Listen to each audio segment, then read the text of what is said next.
Hello. How's everyone doing today? It's Monday. How's everyone doing? Rocket did not go Zoom. Got blue balled by a valve. Valves suck. How's everyone doing? So I figured, you know what? I'll go live. I got nothing else to do. The weather is like crap out. I was planning to do some yard work today. But it's like really not nice outside right now. So I'm like, you know what? I'm just going to go live. I kind of wanted to play with this and I'm like, you know what? Why do it off camera when I can do it on camera and make content out of it? That's half of the reason this live stream exists. So here we are. Yeah, rocket no worky, unfortunately. You can fly, halfway across the universe, but get stuck by it with a valve. Space is hard. Valves are hard. And apparently the issue is it's actually really easy to make a valve that can work at high temperature. And it's really easy to make a valve that works at low temperature. The issue is when you need a valve that works in both temperatures. They have a tendency to stick. So, still printing. I gotta start printing those parts. I haven't printed them out. I figured that would be an after Rocky Mountain Rep Prep Fest. So what went wrong with the Qidi? Here's the thing. There's nothing wrong with the Qidi, okay? We had the live stream with it. After we got the initial firmware, like we realized there were some issues with the firmware it shipped with, so we updated it to the latest version from their website, and it worked okay. The thing is, it's very much a Fisher-Price, my first attempt at creating a firmware or a config file. So for those that don't know, this machine is running Clipper. I like Clipper, but Clipper is very much I still don't believe it's at the point of mass consumer adoption yet. It's rough around the edges at some things when it comes to some things, and also it's rough around the edges with this install. So I kind of want to do more testing on this printer, but we're getting really to the point, this is starting to get annoying. In case you haven't noticed, I haven't done a printer review in a while because I don't like doing them. They're not worth it. Like personally, me to you, 3D printer reviews don't make any money. There's no point in doing them as a content creator whose income depends on it. They're the amount of work that it takes to do one properly versus what you actually get in return, because you can't advertise the video because then it's not a review and you have to rely on AdSense, and they just don't, they never work out. So personally, also the problem with reviews, and I might do a video on this, 3D printer reviews are shit, and you can't review a printer like the way we used to because so much has changed, and there's too many variables. So it requires more work to do a proper review, which means you're making less money on it. So 3D printing reviews are kind of, if you haven't noticed, a lot of people don't do reviews anymore. It's not worth it, because also you'll get crazy fanboys in the comments that'll make you not want to do them anyways. Go look at Stefan's latest video. It's as a content creator in the 3D printing sphere, I like Stefan's video. It's a good video. Nothing wrong with the video. The comments in his video are depressing as fuck. Okay? And it seriously, like seriously, some of the drivel some people from some of this community keep repeating in those comments, it's absolutely disheartening as a content creator. Like it's seriously like getting to the point where it's like, wow, this is the kind of reaction you get for doing a review. I'm so looking forward to doing more XYZ company reviews on my channel. So yeah, I might do a video about it. I don't know. It'll be a rant video if I do it. But either way, we're going back to the Qidi here. So I'm taking off the bottom here. We're de-skirting this because first off, there's the first thing I'm going to fix on this. Why your controller fan always on? That's going to be the first thing we're going to look into. Have you tried printing TPU95 with any of the bamboo? It prints fine. Here, I don't know why. Like, I'm not calling you out, derivative. So many people are concerned about the ability of modern extruders to handle flexibles. I've had a machine that wasn't using like a generic shitty Ender 3 Bowden style setup not be able to print flexibles just fine in a while. Pretty much all modern 3D printers that use like properly constrained feed paths, especially the direct feed ones, they all handle flexibles fine, especially like 95A, which isn't really that flexible. So yeah. Reduce the amount of posts I see. Oh, I've gone on a muting and blocking spree on Twitter lately. It's been amazing. Just don't use the AMS. Well, the AMS straight up tells you not to use flexibles in it, which is one of the downsides with the AMS. Okay, so why did I just take off this skirt? So this runs Clipper. That means I can actually go in it and change settings, which is great. So we have this fan here. This is our part cooling fan, or our heat sink fan, or whatever the heck it's called. It's shite. It's loud and it's annoying, and it's plugged into a Vin 0. So this fan is always on. Okay, this fan is always on. Okay, so let's take a look here.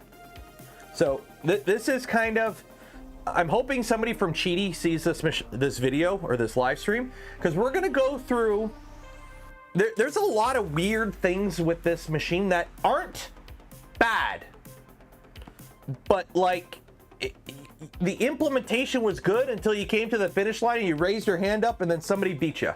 You fell off your bike because you took your hands off the steering wheel. So, for example, here is our controller fan. It is plugged into Vin 0, which I'm assuming is an always on port, okay? You have fan 0 and fan 1 right here, okay? Now this is an MKS skipper, I believe. I believe this is an MKS skipper, is the controller board, okay? So this is, no, this isn't a skipper. What is this controller board? Because somebody was telling me it's a skipper, but it's not. It's very close to a skipper, but it's not. But the thing is, though, I'm assuming these fans, if they're labeled fan 0 and fan 1 instead of Vin, that means they're controllable. That means in Clipper, you can call out, hey, only turn the fan on when the motors are active, instead of having your cheap part fan always whining in the background, which A, is annoying. All these printers are, well, except for the Bamboo, because it's got a shitty bearing and it's loud now. All these printers are on. They don't make any noise because they're set that when the motors are not active, the controller fan's off because the drivers aren't active. They don't need to be. This controller board is capable of doing this. It has the MOSFETs in it. You could do this. You just have to literally write one, copy a block of text from an example Clipper config, and do this. Ready? I'm gonna unplug you there and plug you there. That's it. We did that. We lost focus. We lost our focus. So we moved this fan header from here to here, and then we're going to go into our config and add a line in the printer.cfg. So now this fan will only turn on when the printer is running and actually needs the fan on. Why isn't this not set up like this from the factory? I don't know. But it isn't. So I need to figure out the pinout for this. So let's turn this on. Let's turn this printer on. Okay. Now the other problem, okay, is we have a controller fan, or the power supply fan. That power supply fan is always going to be on, but usually bigger fans generate less noise for the most part. So let me plug this guy back in.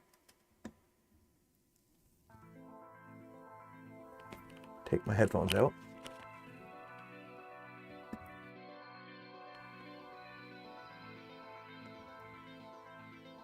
So here's the thing. You might not be able to hear it. I hear this fan is louder, but it's lower pitch. This is a high pitch fan.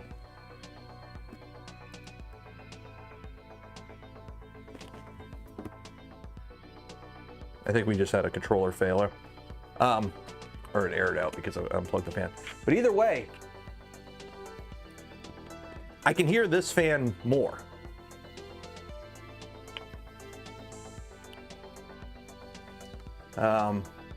So like, why?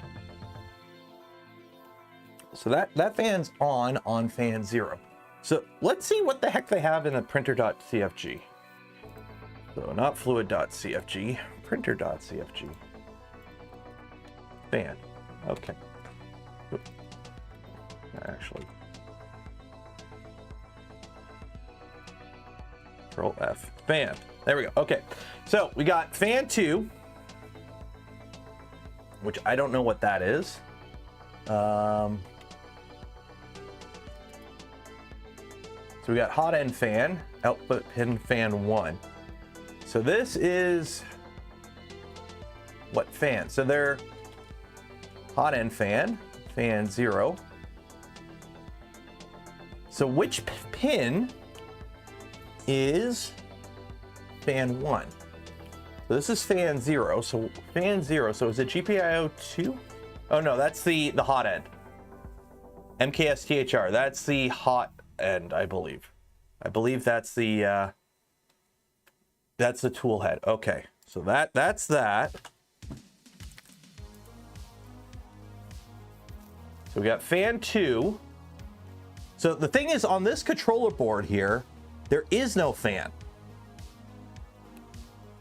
The only fans in this machine on the tool head are the hot end and the part cooling fan, whereas on the controller, there's only one fan, and it's plugged in. It was plugged in the fin 0, so it's always on.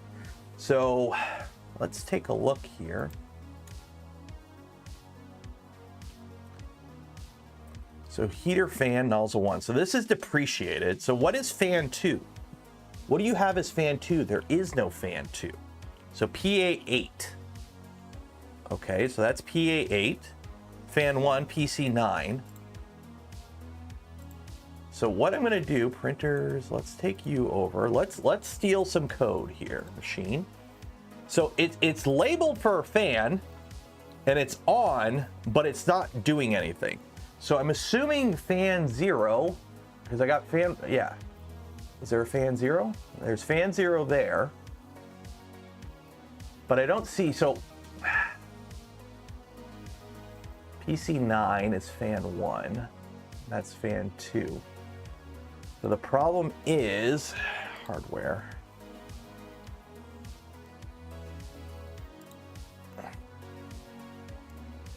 So I need to figure out. So this is MKS X6 V1.0. Because this is the problem. I don't have, I'm assuming, will the pinouts be the same on this? Skipper, no. Give me the pinouts. PA2, yeah, PAs. So it's PA2 on here for fan 0, but on here it's PC9. So the pinouts are different. Shutdown values here, yeah.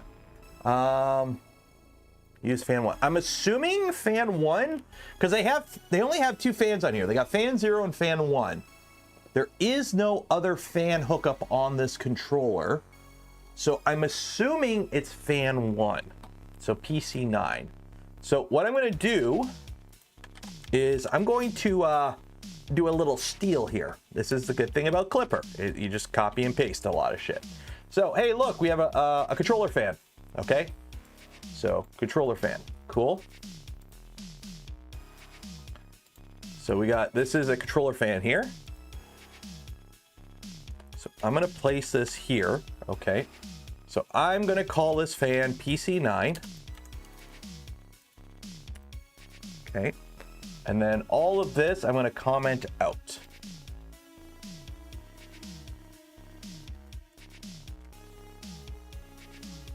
Okay.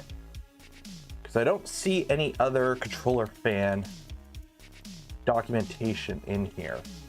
They got a bunch of else if stuff for macros. We're gonna go through a bunch of this macro stuff, and that's another thing. We're changing the start stop macros. Okay, save and restart. So let's see what we got here. Okay. So. Okay. Okay, so no errors. So right now,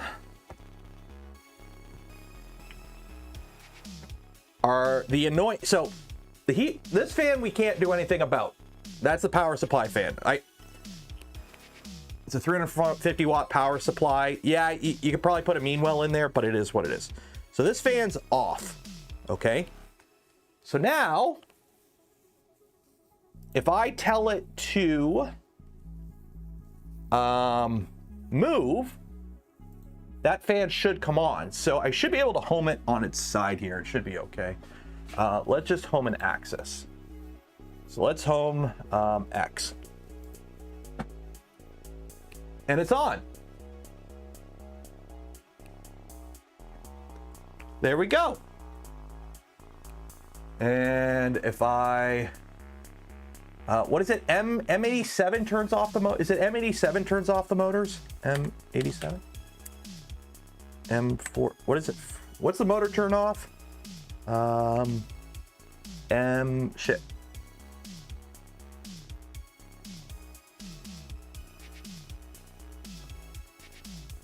Trying to remember, what is it? M84, that's what it is. Okay, M84. Okay. Well, it's still on. I don't know. There's a behavior thing. I can't remember what it is built into Clipper. So like, it's got the same behavior as this. So like when I home this machine, my motors, the fan turns on and then it turns off after a while. I think there's like a timeout built into Clipper. So there we go. Okay, there you go, Qidi. Okay. All we've done is move this plug from this plug to that plug. We've gone into our configuration.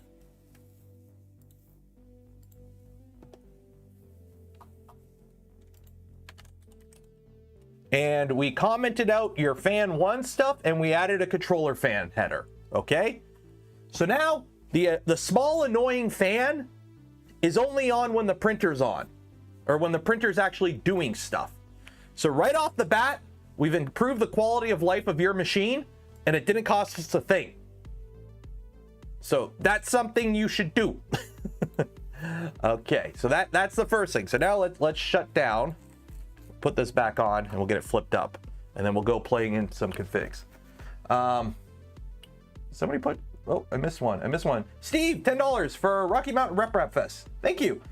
So yeah, so there probably won't be a live stream tomorrow. I got to do some errands, hit up Costco, and basically tomorrow I'm going to be getting stuff ready for Rocky Mountain Rep Fest. Like I got to pack and all that. So I figure do a live stream today, and then maybe tomorrow, if I do one, it'll be very short, and again, very last minute like today's. And then there may be a live stream on Wednesday. If I do, it'll be like packing the electronics and testing that stuff, like the camera and whatnot. It'll be more of a print and chill hangout stream on Wednesday. I might do that for a short little bit. It depends if SpaceX is launching or not. Okay. Stays on until timeout. Yeah, there's like, it's the behavior that I run on my Vorons, and it works fine. So now, that little annoying fan that's cheap and buzzy will only be on when the printer is running. So the noise of the printer will overpower. Also, you always want to do that. Always on fans are stupid because you kill your fans. Fans, especially cheap ones, will only work for a limited lifetime. They're cheap. They die. So you want to keep them off as much as possible. Discord, why are you pinging them out? What's going on Discord? Oh, okay. That's M106. That's not what I'm looking at.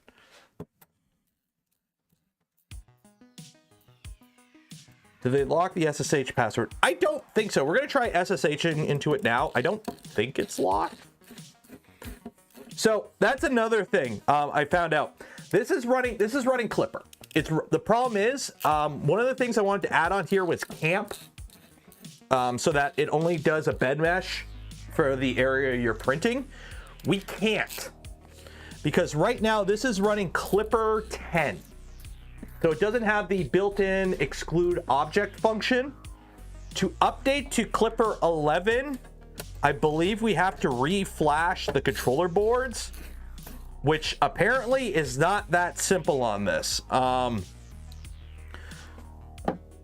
There's the built-in controller, there's a screen controller, and then there's also the tool head. And apparently they don't flash. It's not a quick update. It's kind of a pain in the butt. So yeah, any thoughts on the Easy Manta? It's fine. Here's the thing about Big Tree Tech stuff.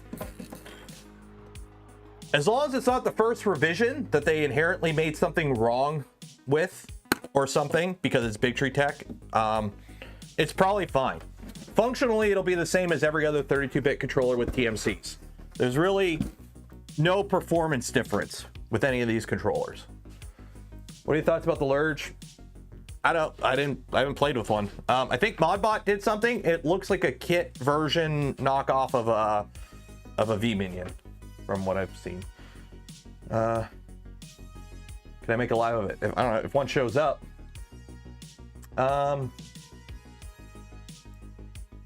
Seems like all the companies. Well, we'll try and SSH into it right now. We are able to ping it. Booting, please wait.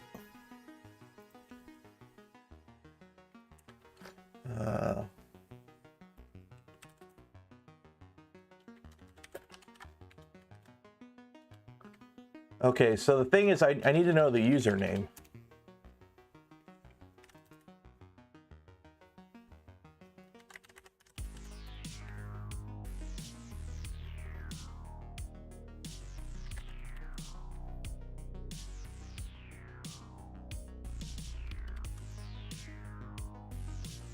Yeah, I don't know what the password is.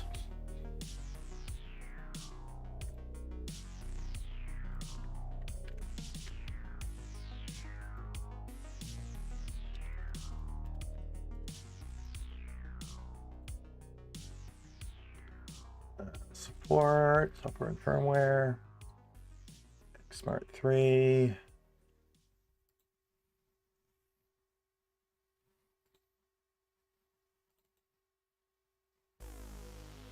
So that's that. Clipper and other. Okay. Openness. Okay, so they do have a GitHub. Don't update Clipper. Our printers will update with automatic. These are not covered. Firmware. I don't know what any of this is. Delete, readme. Okay, well, they just deleted a bunch of stuff. Qidi print. Okay, well, I don't know. Yeah, Pi at Raspberry lets you get in, but I don't know the password. So try SSH Qidi at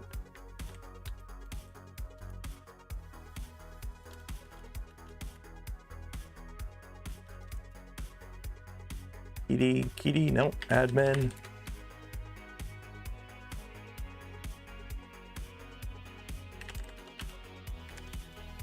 Password. Nope. I already tried Raspberry and Pi. So. That's my bot. Okay. Username are root and MKS. Oh, yeah. That's M. Good point. Okay. So SSH root at because it is an MKS controller.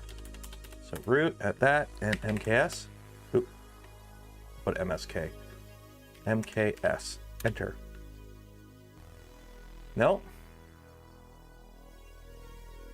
Nope. Okay.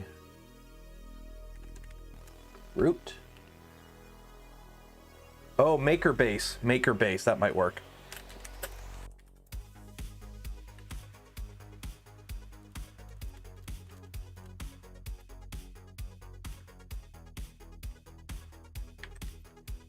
Maker base. Okay, we're in. There you go. It's root and maker base. So we are inside of it now. So we are inside of it. So it's root access isn't locked. It's root and maker base. So we are able to get into it. We've hacked the Gibson, as the use would say. Okay. So we got the fan doing proper, a little bit better things. So now the next thing we got to sort out. I am really not a fan of the default behavior of the boot up, essentially. So what we're gonna do is an old trick I learned. We're just gonna steal my macro file from another printer. Okay. Configuration. Upload.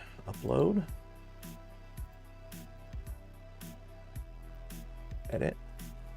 Oh, 1 second here.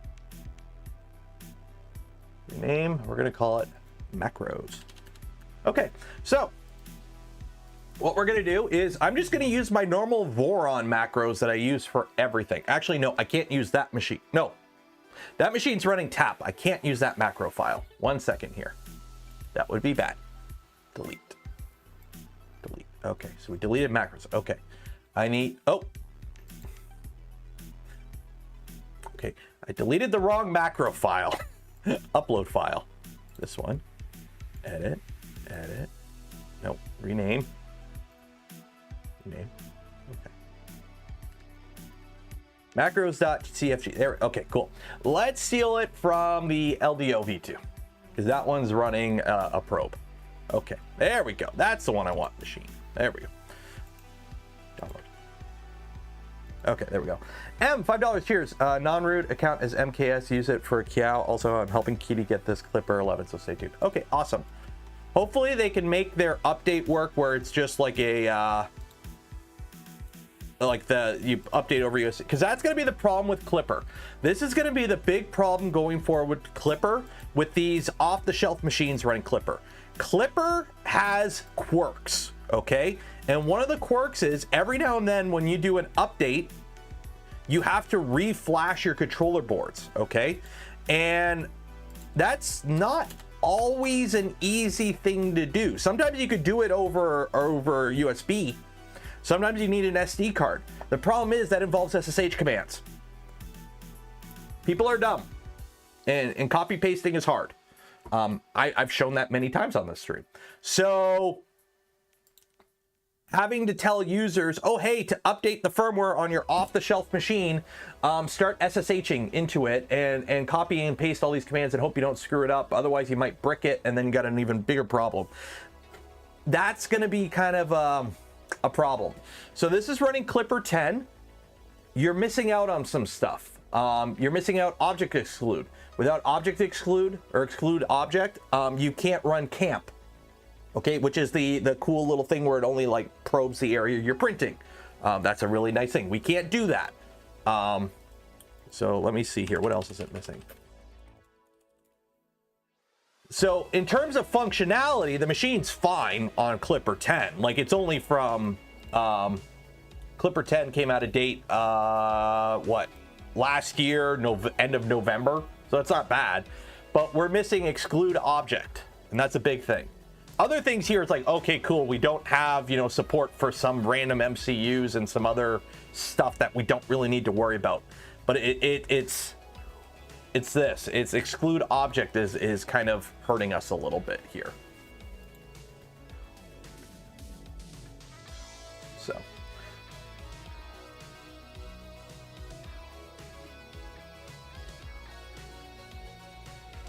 Okay, so, now what we're gonna do is update our macros. So right now, the macros that are built into this, I don't like, okay? It doesn't have a proper start macro. It's using a start macro from within the slicer. I don't like that because it makes, if you change slicers, a pain. Just have one start macro that just goes print start, and then it's in the machine. So when you create your slicer, okay, you got, you know, super slicer, yeah. So this way, if you want to play with a new slicer, your custom G code for print start is this. It's super simple because all the actual macro is on the printer itself. With Clipper, it's easy to change that. So on this, we run a bed mesh. Okay, so we're running bed mesh clear. So pull this up, get rid of that, pull that over there.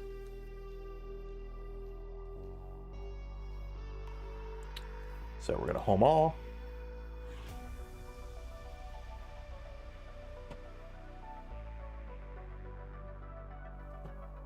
It's got some weird behavior with its homing. Like it's up. Yeah. So this is another thing that's really weird with this. Down here, there's a Z switch. The bed, when you hit home all, you saw it, the bed goes to the bottom. Why?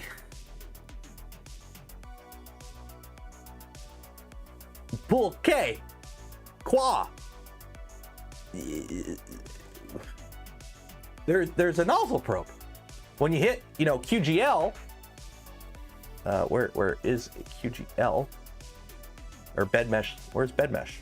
Where's the bed mesh? Does it not have a... Where's bed mesh? Bed mesh calibrate. Okay, see, it's doing the bed mesh. Okay, now it's using the nozzle probe.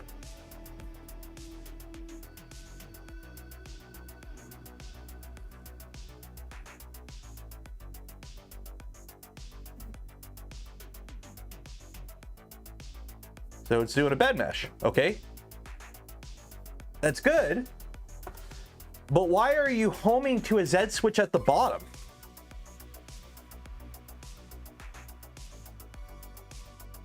Like, I don't know why it's homing to a Z switch at the bottom. It doesn't need to. It should home. Like, let's pull up the printer.cfg. Okay. So where is stepper Z? Okay, end stop. Why are you homing to an end stop? Because you have a probe. You have a probe.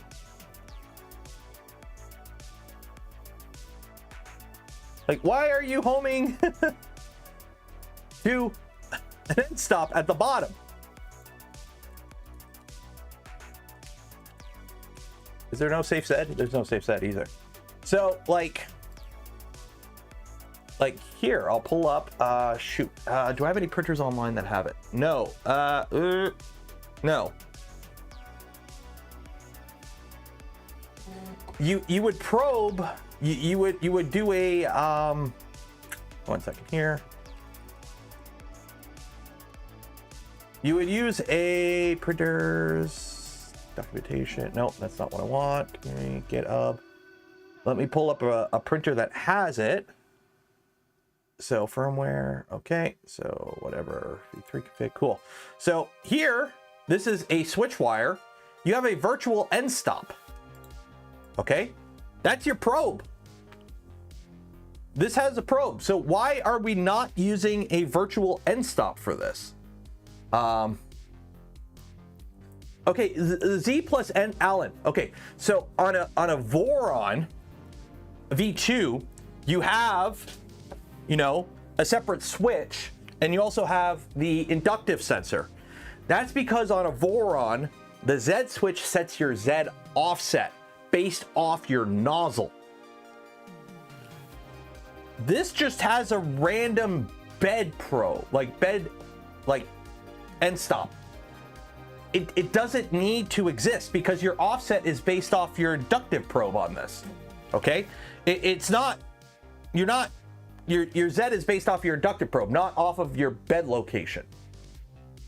Like it's using it to actually, that way if you change the nozzle, you don't need to recalibrate your Z offset because your Z offset is always off the nozzle. It just uses the probe for bed meshing. This machine though doesn't do that. It uses the inductive sensor for meshing and your Z offset, because when it homes for a bed mesh, it does that. So I don't know why it's homing to max Z. Max height, well, here's the thing, you don't need a max height probe because you just tell it in the firmware, when you home, don't go beyond 170. So home to 0 at the top and don't go beyond 170, and it won't go beyond 170. You don't need a max Z. None of these machines have max Z. I don't know what Clipper or Bamboo has, when nobody knows, but no normal machine has a max end stop. On a CNC machine, it makes sense because on a CNC machine, you have a machine home and a workspace home. But on a 3D printer, we don't work like that. So it doesn't really need to have one. Might be so they can resume prints on power off. But it's running Clipper. You can't do power resume with Clipper, because Clipper sends batched commands. So if the power gets interrupted during a batch of commands, it doesn't know what command it was actually on when the power shut down. It's impossible because the controller sends a batch of commands to the MCU, which executes them. And then it goes, send me another batch of commands. I don't think there's a feedback in the other way. So I don't think you can, like, I'm not going to change the homing thing, but one thing you could do is change it to a virtual end stop and just use the inductive probe and completely remove that bottom bed switch. I don't know why. I don't know. The probe wouldn't have been added last minute. It's the controller has, like, no, the probe wasn't added last minute. It's part of the injection molding for everything. So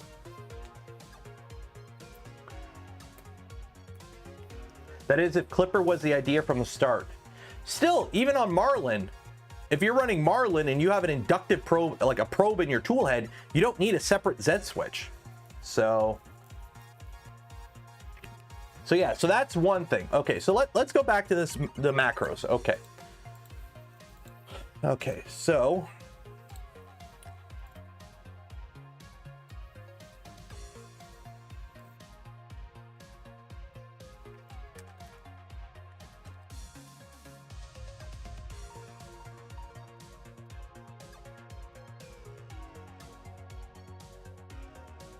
okay, so this is our park position. So this is a 180 bed. So that's what so that's 90. Okay. So our startup procedure is going to be get some temperatures. Okay. We're going to heat the nozzle to 180. If it's not at 180. Okay. Print fan off. We're going to do a home. Okay, our G32, which does a home and a bed mesh calibrate, and then another, and then we don't need to home Z after.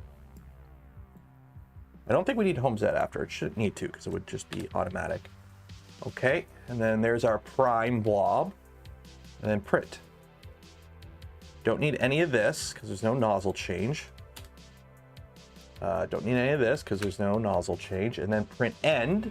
And we're going to have it park at X90 and Y180. Okay. Save. Now, what I need to do is go to the printer.cfg, print end. Oh, no, keep forgetting this is fluid. Print end. Cool. I don't like this macro. You go bye-bye macro. You're a bad macro. I don't like you.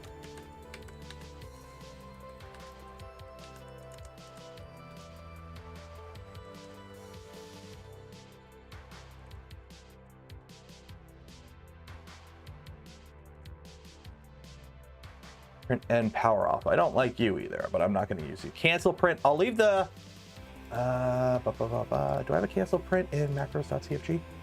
Cancel print. Print start, print end, print end. Yeah, I don't. So we'll leave the cancel print macro alone. Pause, we'll leave it alone. Resume, we'll leave that alone. Beep, I don't care. G32, I don't need a G32 here.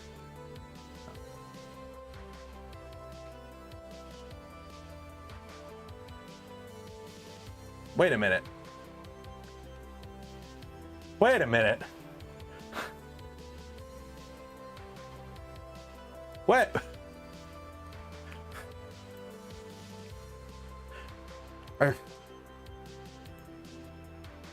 I'm in printer.cfg of a Qidi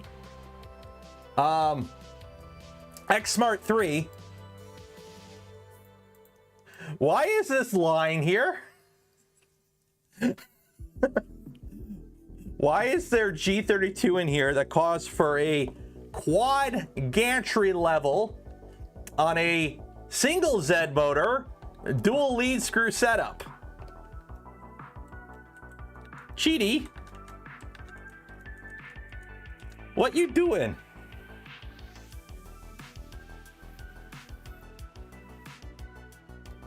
Oh my, there's some weird funky, what's going on in here?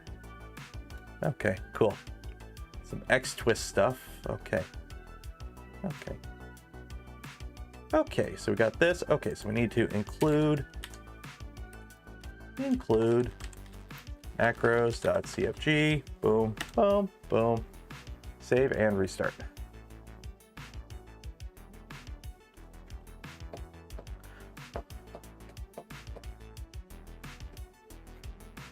Qidi, what you doing? What the printer doing? Why do you have quad gantry level code in your macro? Like, here's the thing. It's not going to hurt anything. Like, I don't, if you try to run a QGL on here, so let me, like, I hit home. I don't know why it homes to max. Here's a, it's not bad that it's homing to max when you do a home. Like, there's nothing inherently wrong with it having an extra Z end stop for really no reason. It just does it, and it's kind of a waste, because now you have an optical end stop for the bed that doesn't need to be there, unless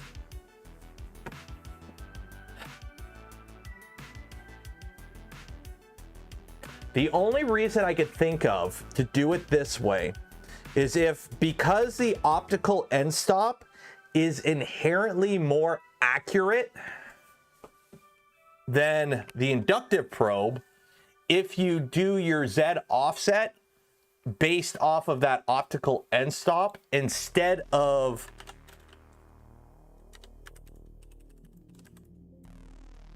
the probe, as long as you don't adjust your nozzle. Where is our offset? Where is that? There's our input shaper frequencies, Z probe, Z offset. That's why. Z offset right there. That's why. They're doing the Z offset for the nozzle is based off of that Z end stop. You can combine them and use the inductive probe, but inherently an optical end stop is going to be more accurate than a bed probe. So they are doing what a Voron V2 did before tap, where you have a separate mechanical end stop for your Z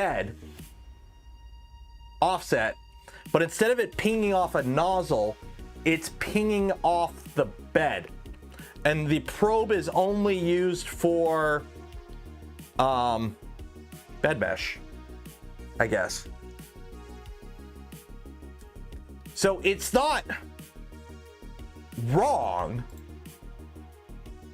It could have been better though.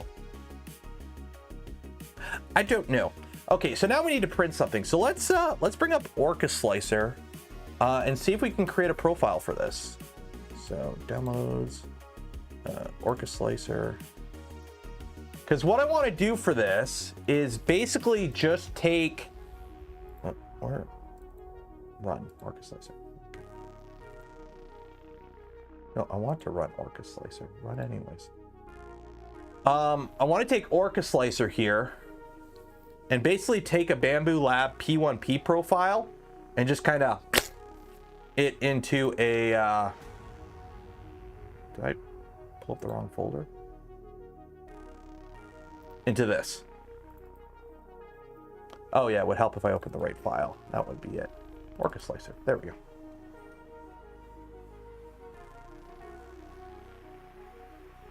Duet board would fix this printer. Ballador, no, actually, if you were to swap this controller for a Duet, you would be in even more of a pain in the butt because you would have to completely rewire and rerun all your electrical because the toolhead board is its own controller. So there's only one USB-C cable that runs to the toolhead board. Okay, everything else, and the screen is its own controller. So you would have to completely redo all the electronics on this printer if you wanted to swap it to Duet.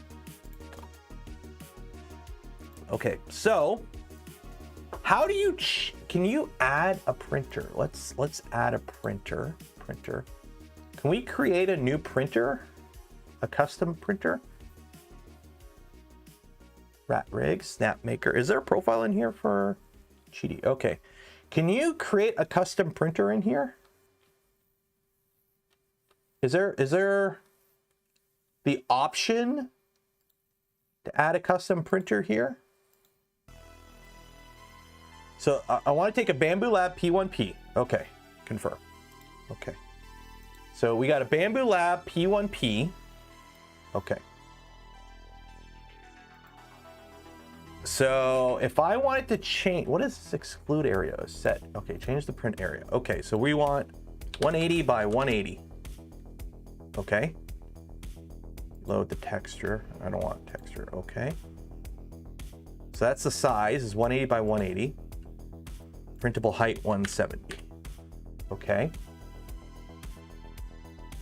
Exclude bed area. I don't need any of that. Nozzle volume. Volume of nozzle between the filament cutter and the nozzle parameter. I'm going to leave that the same, but I don't think there's really, because we're not doing any purging. We're not doing any purging at all. Okay. G-code flavor clipper. G-code thumbnails, sure. Filament load time. We're scrapping all of this. Extruder radius, collision. Yeah, we'll leave that alone. Nozzle type, brass, ox part fan. No. Okay. Machine G-code. Okay, here we go. So, machine start G-code. Get rid of all this shit. Boom. Easy peasy, lemon squeezy. This is why I like Clipper. Machine code and G-code. Ready? Print end. Done. Layer change G-code. I don't know any of this. What is Clipper? Okay, cool. We're not doing layer change G-code. None of that. We're not doing filament change G-code. None of that. Pause G-code. Not doing any of that. Cool. The filament cutter on this is completely manual, I believe. You have to, if you want to cut the filament, you literally just go with your thumb. It's not needed. They added a filament cutter. You don't need a filament cutter.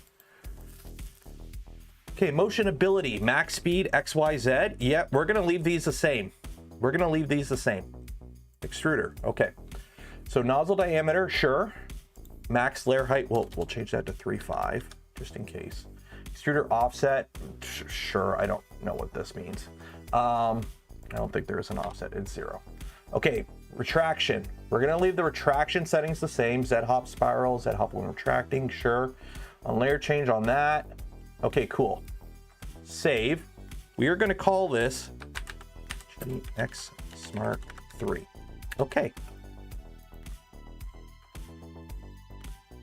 This is a textured PI plate.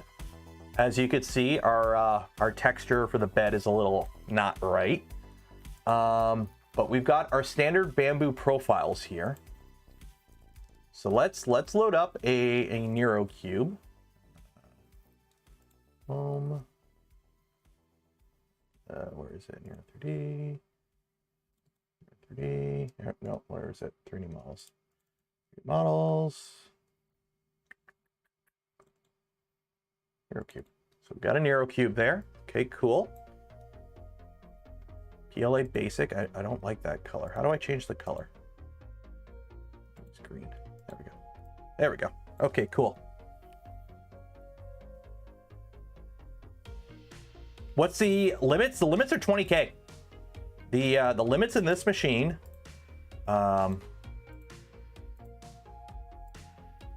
printer.cfg. What's that? Excel.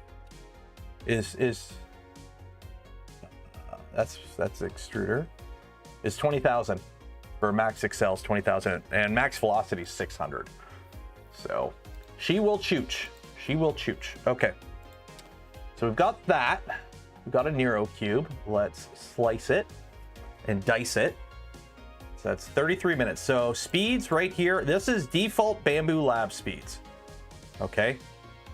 So this is P1P. This is Bamboo Lab P1P complete default 0.2 profile. Okay. So we need to export G code and I'm just going to save it. Okay, cool. So first things first, one thing I want to try with this before we get too far is, hey, it's running Clipper. It's got a USB port on the side.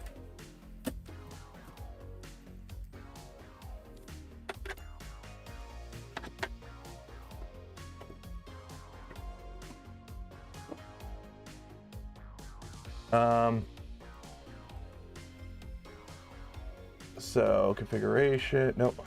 Tune, nope. System, nope. Settings, there we go. Cameras.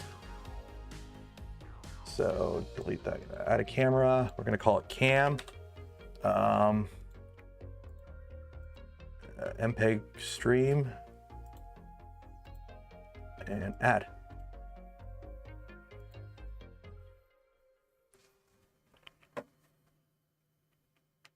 There's a little bit of a delay.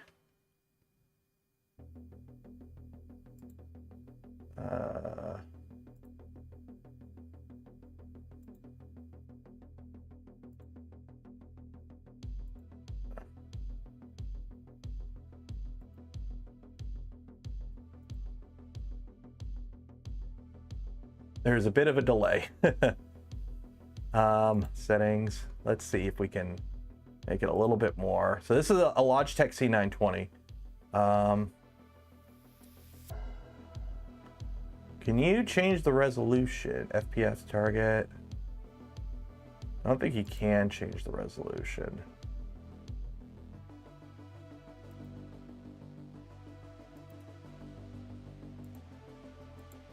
Yeah, I don't think you can save the resolution. Raw stream. But either way, cool. You can use a camera with it. Hi. It's just really delayed. Crow's Nest. Yeah, you might want to install Crow's Nest. I think you should be able to add the package, but yeah. So yeah. You can add a camera if you want. It's Clipper. It'll just take it. You don't need to be fancy, so you know that's always a plus. Okay, let's load some filament in this and see how it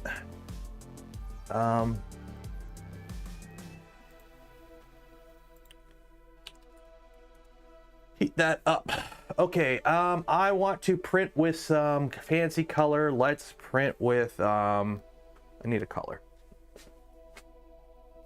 I need a generic color. Purple? Are you? No, you're ABS. Let's print with some red. Red ice.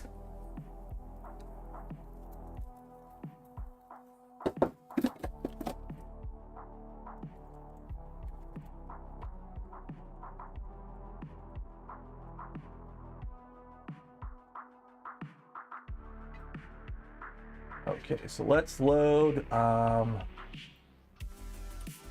filament.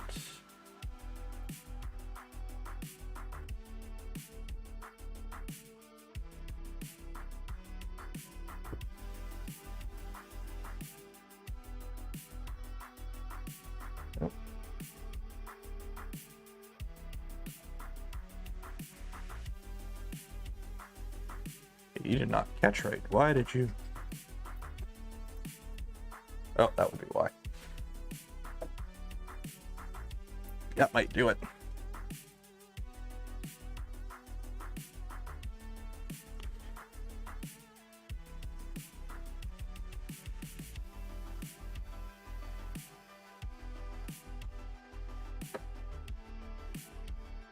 There.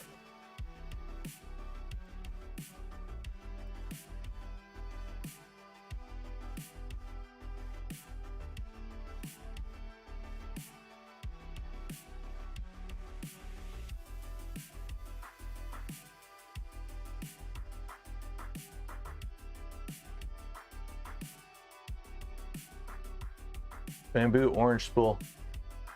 Yeah, but that's orange. I'd rather print with red. Orange doesn't show up on camera. Then again, neither does red. Okay, cool. We got purged filament. There's no fancy load macro on here. So I basically just tell it to extrude 50 millimeters. You can add a macro. What's beep do? I don't hear a beep. Beep off. Beep. And then it's got all this. Like, what's M1029? It's got a bunch of weird stuff. Okay, upload and print from my prints folder. Eurocube. So let's see if this behaves a little bit more to the way I would like it. So it's going to do a bed mesh before the print.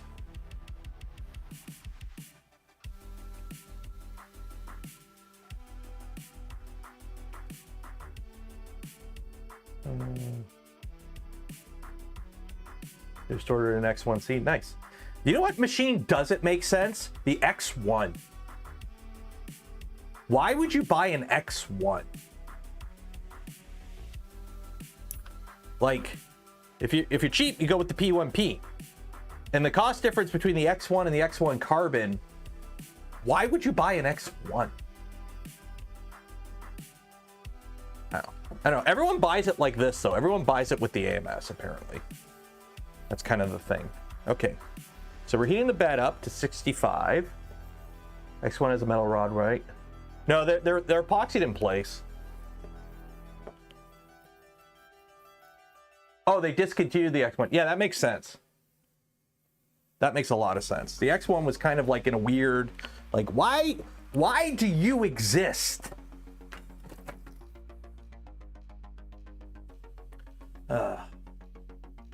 Any new? I'm waiting on SpaceX to announce when they're going to try again, because this is going to be really annoying, because I'm flying out Thursday. Well, not Thursday morning, but Thursday morning I have to drive to Detroit Airport. And I'm really not looking forward to, like, oh, hey, we're going to launch at like 8 a.m. on Thursday. And I'll be like stuck on like the bridge at customs or something. So.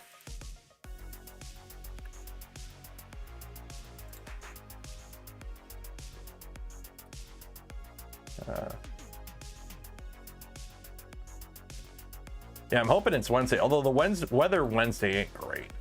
If it's any other day, it's fine. I could watch it. I could watch it at ERF or RMERF or whatever we're calling it. good to have a mid option to drive. Yeah, but the problem is there was too much difference. Like in terms of hardware, like it didn't make sense to keep that SKU active. Like it's not like it was just like that with less on it. It was a completely different, you know, enclosure and different components and everything. What I really want to know is why they use different connectors and a different PCB in the X1 toolhead versus the P1P. That I don't know why they did. Why would you not just use the same thing and keep things congruent? And then you only have one SKU to worry about, and you'll have only one line of production to worry about. I know it's a minimum 48-hour recycle. It's just, I don't know if they're going to try again Wednesday or if they're going to push it to Thursday. What's the temperature resistance of PETG? Depends on the type of PETG. The thing is though, PETG, it's not that it fails at 80 or 90, it gets weak before that. So I've had stories of people who enclose their Prusa Prusa Mark III to print Voron parts, so printing ABS on an enclosed Prusa. And what ended up happening was all the prints started to creep. So all your screws that were tight are no longer tight, things get loose, and then you have a bad day. So I'm hoping that this behavior, by copying and pasting the Voron start G code that I use, so you're going to do a bed mesh now. So the nozzle is 180, so it shouldn't ooze. So do the bed mesh.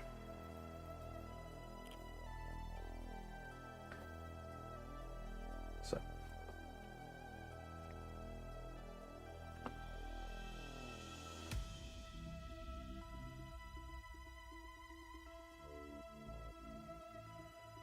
stop thinking like a Voron guy yet. I have my bias. I like my bias. Also, speaking of, I pre-ordered the Cocoa Press. So whenever that shows up, we'll be building that on stream. I think it's the fall. So I got my pre-order in, and I pre-ordered it like 3 minutes after it went live. So I should hopefully first batch. Unless I can talk Ellie into giving me one at like Rocky Mountain Rep Fest or ERF or Murph or any of the other events. So.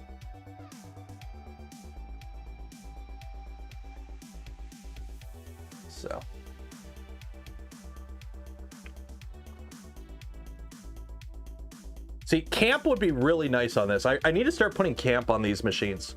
Just to, like, I don't normally run a bed mesh on most of my Vorons anyways, but some of them kind of want to.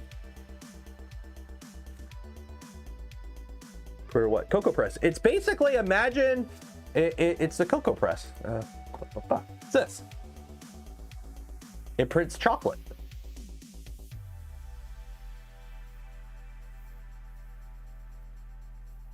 I got some videos on this channel from I think I did a video with Ellie at ERF and Murph last year. Murph and ERF last year.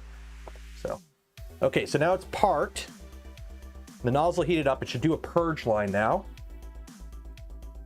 Okay. Oh, I gotta get my my Polymaker spool of elevating. Okay, so now I don't know why it's pausing there. Let me check the. It's something with a temp wait. 1 second here. It's waiting for the temp to stabilize. That's what it's doing. So it does the purge line, heating nozzle. Okay. Wait for nozzle to get the temperature. Okay. Prime nozzle.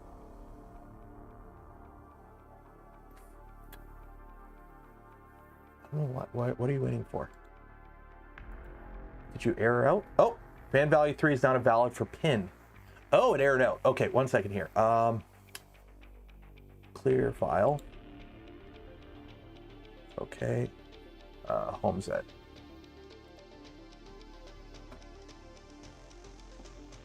It doesn't drop the bed on a home. It doesn't drop the bed on a home. Home set. Okay, so I gotta. It doesn't do a drop the bed on an XY home. So fan 3 is not valid for pin. What is, this never came up before. What is pin? What is fan 3? There is no fan 3. Why are you trying to call it fan 3? Also, I need to put my extrude thing in. Machine. .cfg. What is fan 3? Extruder. I need this cross section so we don't over extrude. What is fan 3?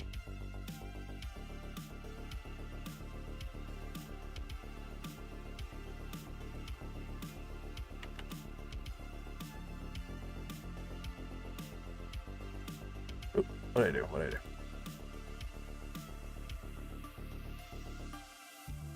Verify heater extruder. Okay, there's the extruder. Where's my extruder section?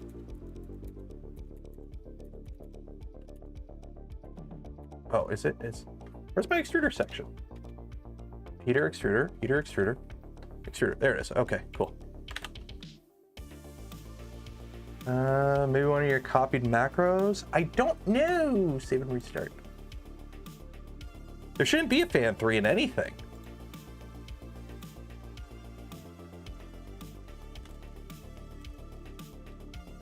No fan 3 there.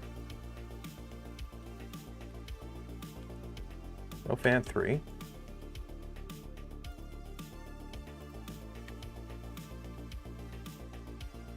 No fan 3 in the macros.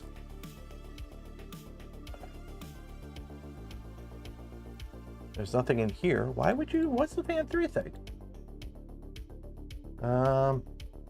It's a slicer from bamboo. Oh, okay. So advanced. So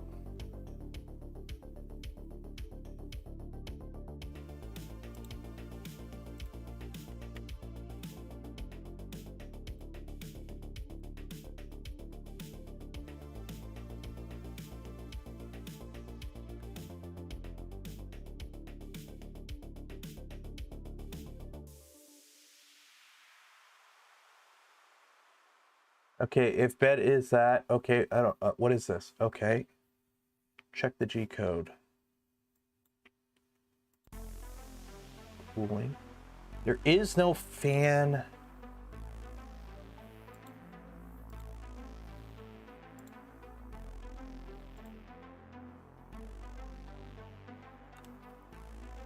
M106P3. Is that it? Is that what's calling it? P3. Okay, there we go. So what is P3? So that is the hot end fan, I'm assuming? Or is that the... I can get rid of all this because I don't need any of this. I don't need any of this. Because my yeah, I don't need any of this. Yeah, there is no P3. So I don't need any of this because my filaments, my fan stuff. Yeah, I don't need it. Save. Yelling. Cool. So slice plate. Export G code. Place.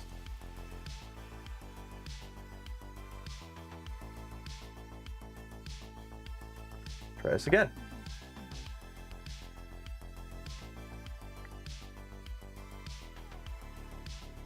It's the aux fan.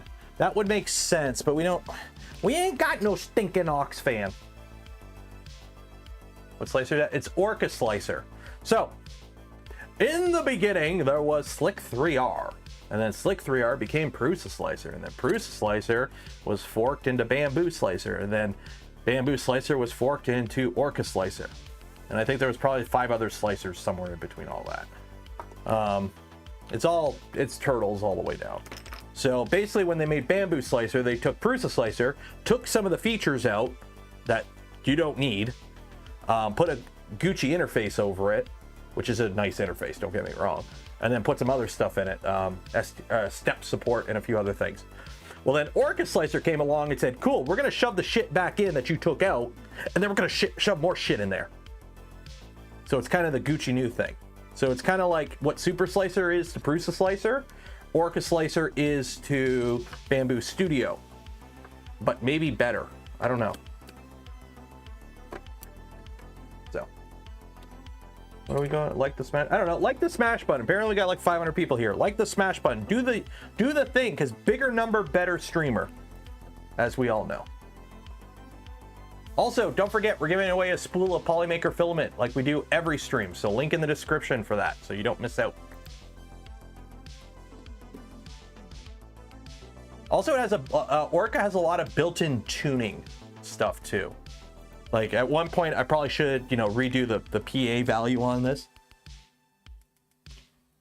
So.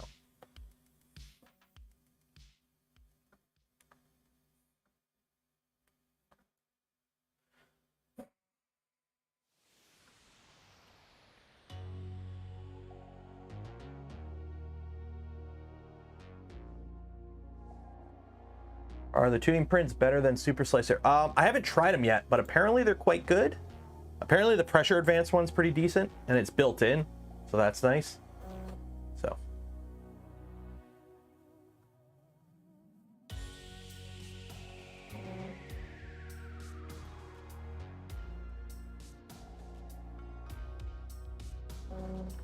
Want to add ARC support? Remember the rat rig issue? Ooh.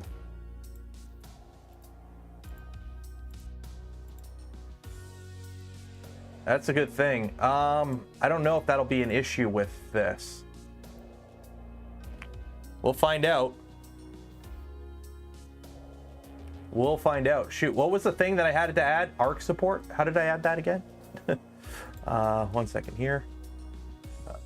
Slicer, Orca slicer, Orca. Because I don't have, oh shoot, because we don't have, shoot, we might not be able to use Orca slicer actually, because we don't have exclude object. It's recommended, but it's not required. Yeah. Yeah, so we can't do exclude object. We can't do exclude object. And I don't know if we can have ARC support. Save. We'll find out. So we can't do exclude object. That's not a thing we can do.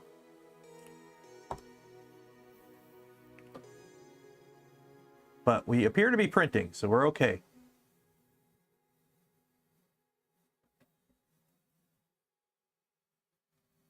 No, yeah, we can't do exclude object because this is running Clipper 10. You need Clipper 11 for that, and that would require updating the version of Clipper on the MCUs, which is not something you want to do on these machines. So we're kind of stuck at the height of Clipper from last year, which, let's be honest, it ain't that bad.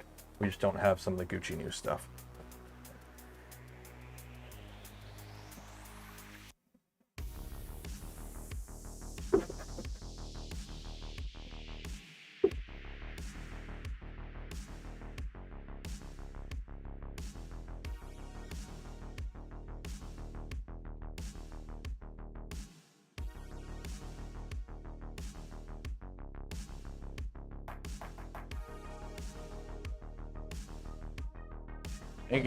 So this is a Rapido hotend, by the way, and we are, it's not extruding well.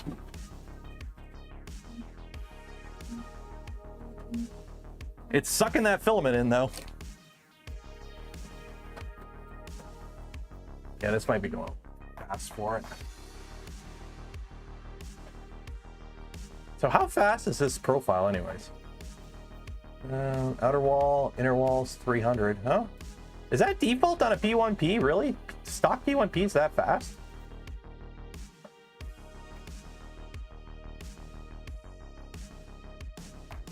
Six cells. I guess it is.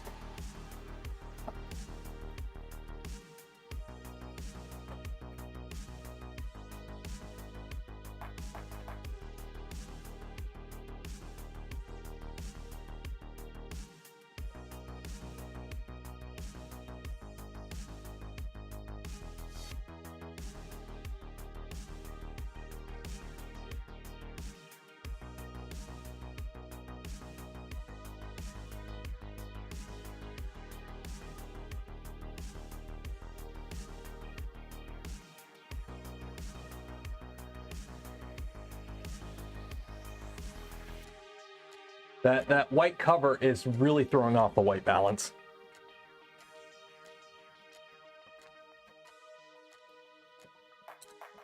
How loud the printer is? Yeah, sure, 1 second here. Filters, noise compression off, and music off.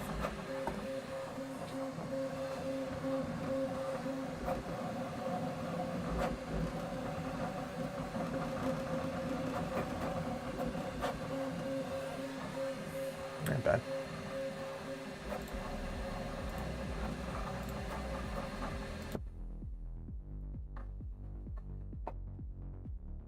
Yeah, I run a filter when I'm streaming. Okay, so the first layers still look a little smushy. I'm gonna tell it to turn down. Where's first layer speed? So one of the things I really liked about first layer infill, yeah, that I think this is what's killing it. Is that first layer infill stupid fast. The one thing I like about Cura is you could tell Cura to ramp up speeds. You can't with this, I don't think.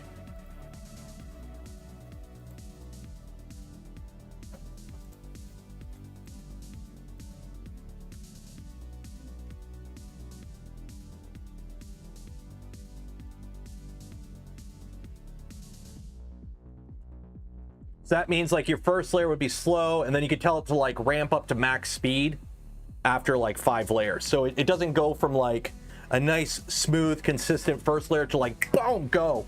So it gives it a little bit more time to like, it's not looking too bad though.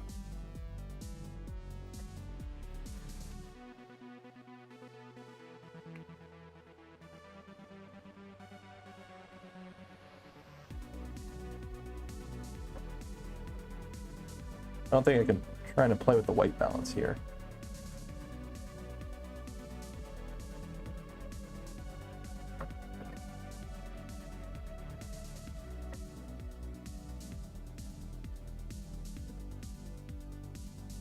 Yeah, I think I played.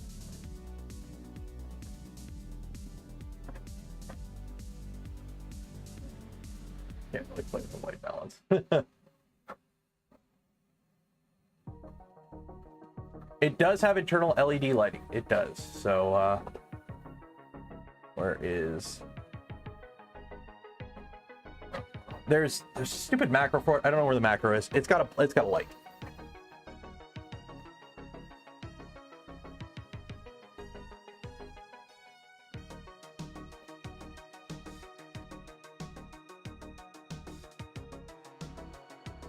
There you go. It does have a light.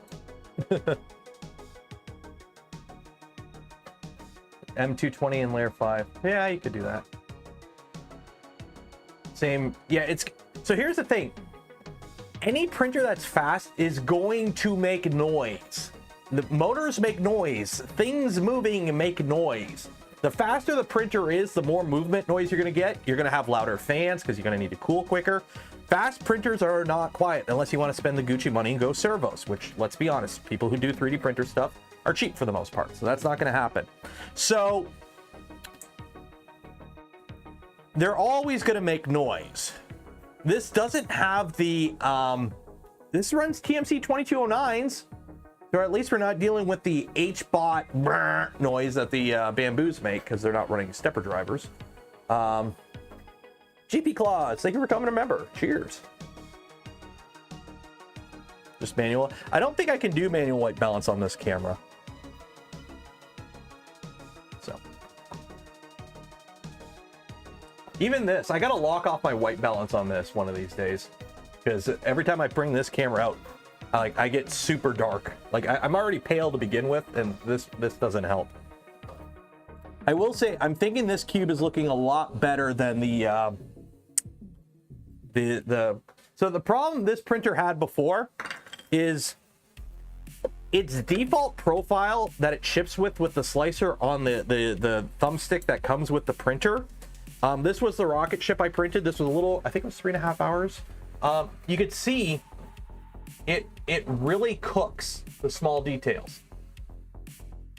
It does not slow down on small details. So I'm going to try printing this again maybe to see if it's any better, but it has issues with small details.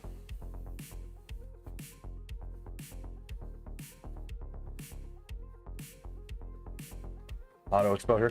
Sure, whatever the computer thingy does that it needs to do.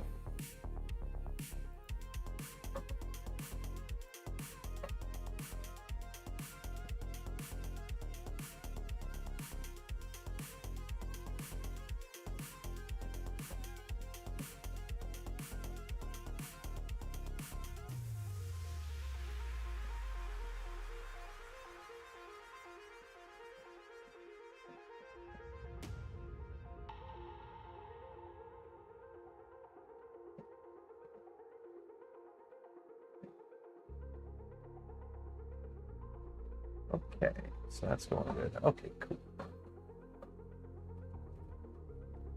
So I don't know what time we're going to stream to today. I might do, I don't know if I'm going to do the full 3 hours. I'm kind of hungry. But there probably won't be a stream tomorrow. If there is, it will be very short, last minute type of thing. And then on Wednesday, I might do a print and chill stream. Just getting everything ready for Rocky Mountain Rep Fest. Because tomorrow, I know Tuesday's our normal stream day. I won't be streaming because I'm going to be out running some errands and whatnot. Because I'd rather do them on Tuesday than, you know, Wednesday, which is the day before I fly out. Do I have one? I have 1.8s, I believe, on most of my borons. Maybe the LDO has 0.9s. I'm not sure. Most of them are 1.8. I prefer, personally, I prefer more torque and more power over noise. I know 0.9s are they finer? I don't know. I run 1.8s and I don't run Stealth Chop. I run beef on my machines because I prefer reliability over like a little bit quieter or slightly better print quality.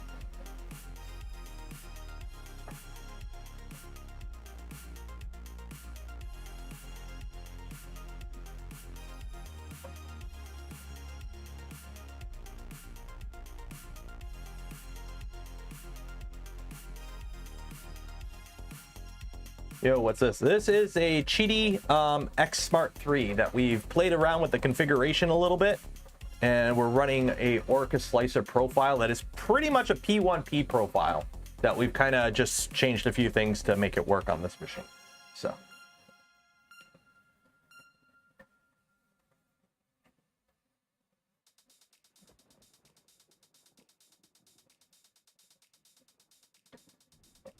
I'd like it to.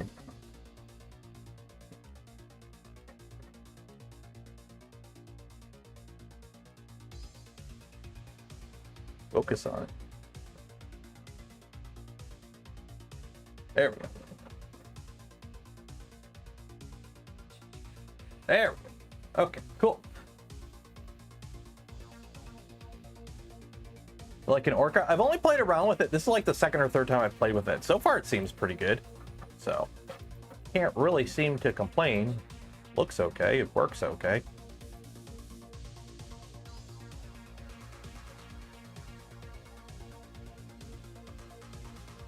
So, anyone here going to Rocky Mountain Rep Fest? There seems to be a lot of people going. They keep posting how they're getting more and more people to show up. Or not show up. Like, they've got like 2,000 plus people going, I think, right now, listed. So. Ooh, awesome. Yeah, because I'm flying out the Thursday, so I'll be there the whole time. I got to make a bunch of videos because I know I've been really bad at videos lately. Remember, this year I was going to do a video a week.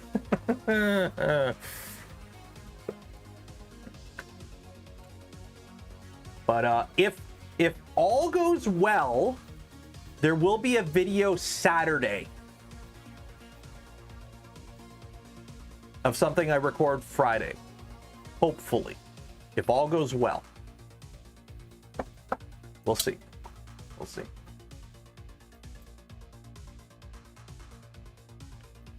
I'm signing. I don't know.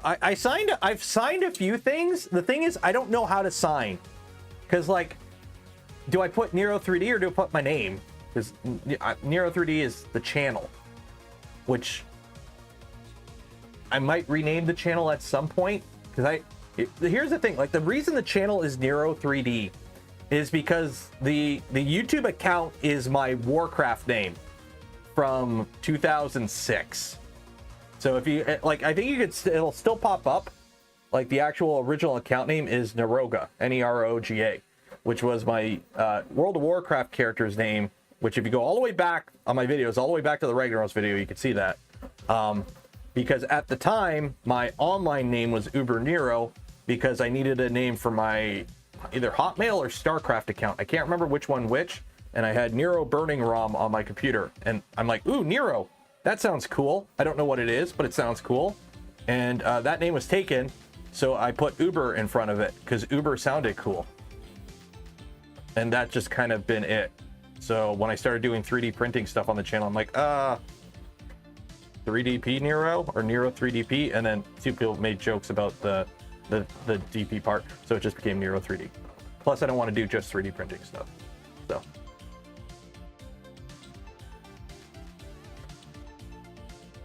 which is really funny because you can see when you go on your YouTube account, you can see when people mention you. So like I can see content, or let me pull it up here. Where is it? Comments. You can pull up mentions. So I can see when other accounts mention me. So if they at me in a video description, I don't think this shows anything. So like you can see here, 3D Musketeers, 3D Makers here. Like every now and then I get mentioned, but I got mentioned by this channel and by Power 3D. So the thing is though, this video is in Spanish, I think. Translate to English. Detect a language. So it's all in a foreign language. So the thing is, Nero, when you translate it to other languages, is black. That's how it translates all the time. So every time I try to watch this, I'm like, what the heck? So I don't know what any of this is about. But they talk about me in Spanish, I think, or Portuguese, or not English. So yeah. Italian. Is it Italian? I don't know. I don't speak that moon speak. I speak English and bad English. Any press is good press. Sure. I don't know. They did a video about me. I don't know what they did a video about me about because it's not in English, but Italian, cool. It's actually coming out pretty good. In bad French. Oui, je peux parler beaucoup de français.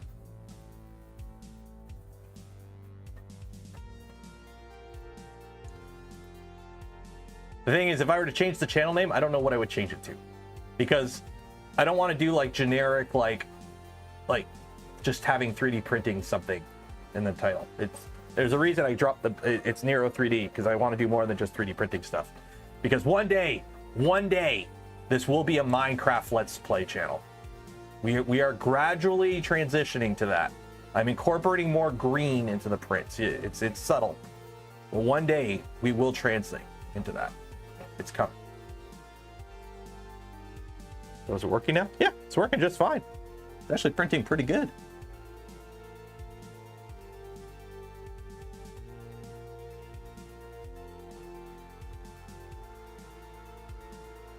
The beard. Well, here's the thing. While I have no plans on getting rid of the beard, I'm very hesitant to make it a brand image thing, because one, then I'm stuck with the beard forever, which as far as I know, I got no plans to get rid of it. And two, wow, I'm like, this is gonna sound cliche to AF, but wow, I'm a generic white guy with a beard doing tech stuff wearing flannel.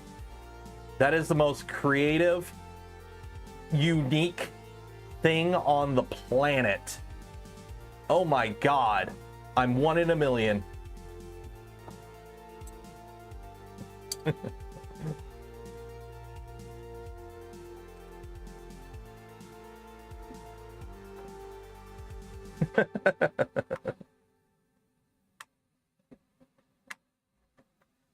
then they can get an incel trying to prove he has security clearance, leaking top secret documents. I would shut that shit down. So the thing is, Patrick, I've had security clearance at one point.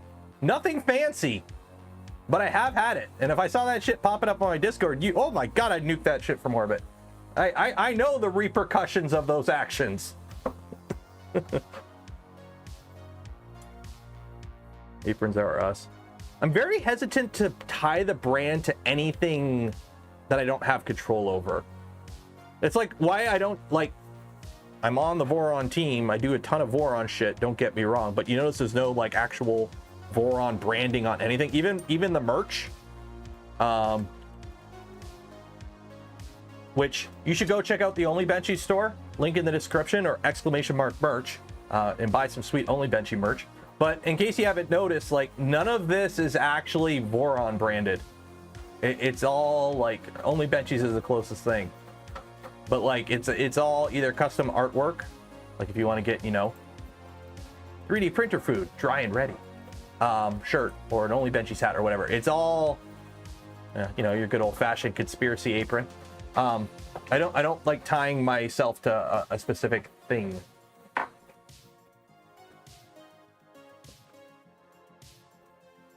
Security clearance is nothing fancy. It's not.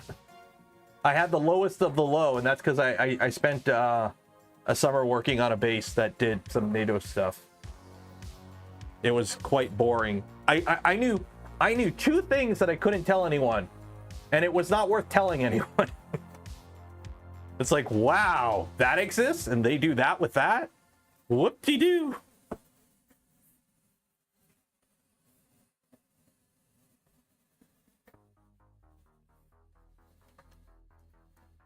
I move the camera down.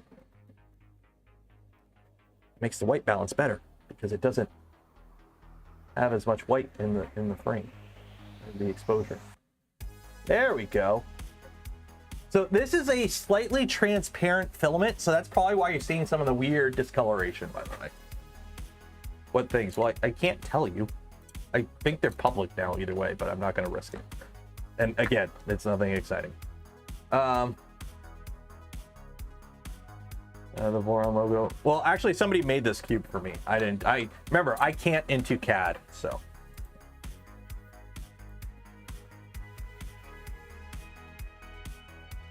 Well, on the bright side, we get a Falcon Heavy mission tomorrow. Oh, wait, no. Oh, no, we got, that's next week. Shit, that got bumped. Dang it. I was at least looking forward to a Falcon Heavy launch tomorrow. I got no CAD skills. I could make a box. Also, I can't, like, this isn't even, like, this is an LTT flannel.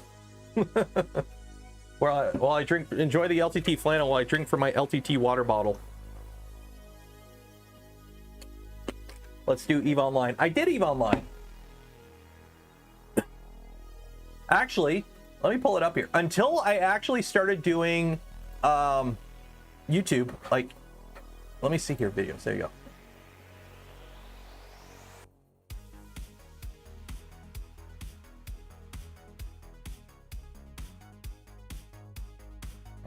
Listed? Yeah. Yeah. I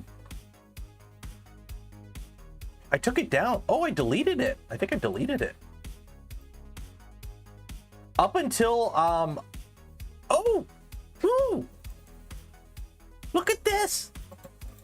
This is new. Up until I took it down because I copyrighted music in it, and when I started doing YouTube, like, seriously, I took down a ton of videos on my channel that were, like, I might get, not get in trouble for, but, like, they had, like, copyrighted music on it, or stuff that I didn't do on the channel, so I had a lot of, like, I used to do IPSC and USPSA, so I had some firearm videos on the channel. So I took down a lot of that stuff a while ago, and some of them I deleted. But up until I deleted it, the most viewed video on my channel was an EVE Online video from, there was an event in the game years ago where there was a Caldari Titan in high sec space. It was an NPC for an event in game. But I was like the first one to record that event and put a video out. So anytime you looked at that event, my video popped up, and I had like 250,000 views on it. I didn't make any money because I had copyrighted music, but Now, look at this. Look at this. Oh, I've got a video with 200,000 views finally. Yay! And I've got how many videos over 100? Oh shoot, I got 6. What? 1, 2, 3, 4. I got 8 videos with over 100,000 views now. Woo! What are we at total views? Total views 9. Oh, we're at 9.2 million for total views. Dang. 505 videos. How many live streams? Okay, popular. This video, this live stream, I have no idea how, but it has 100,000 views. This thing has like popped off, like I have no idea why. Tank Erden gifted 10 community memberships. Cheers. Yeah, that Saval video completely popped off, and I have no idea why. The algorithm just grabbed it.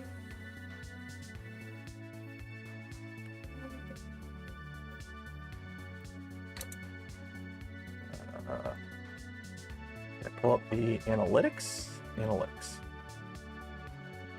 So I can't show you how much I've made on it.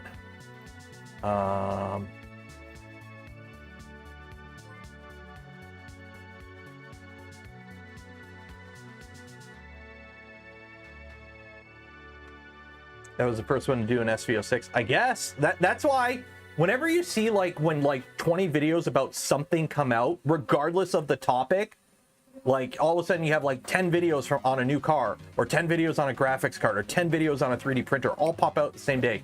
It's not some grand conspiracy. It's Saval went, hey, please don't put out any videos before this date, because that's when it goes live. So if you're going to do videos on it, wait till that date.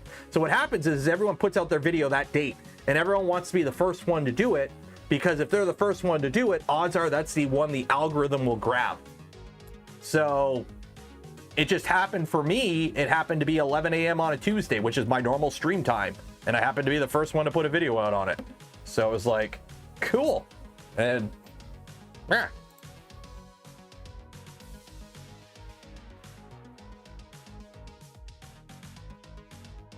But yeah, somehow that video's got 100,000 views.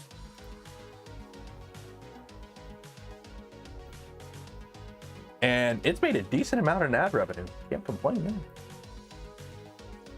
Do I have any YouTube plaques? Nope. You get your first YouTube plaque at 100,000 views, or 100,000 subs, and I have 48,000. So not even halfway to a plaque. My channel grows consistently, but not great. It's consistently scary. If you look at my channel growth chart, it is literally it's flat on an angle like this. There's no whoop. It's just consistent growth, consistently, which isn't bad, but my channel is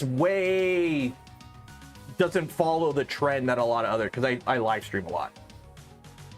So instead, you like gamers next. It's because I live stream. In the last month, I've got over 500,000 views on the channel, which is not bad, with 360,000 watch hours.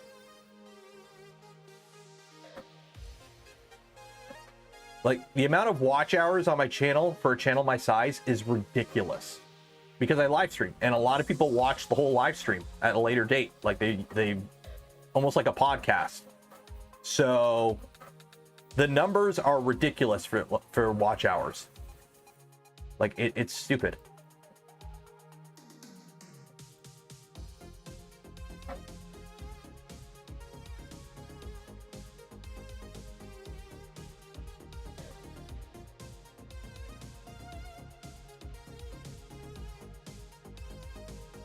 Which YouTube likes long watch hours because AdSense. Do I still have my Savals? Yep, I have the SVO6 and the Plus, and at some point I'm going to give away the Plus. I don't know when exactly, so.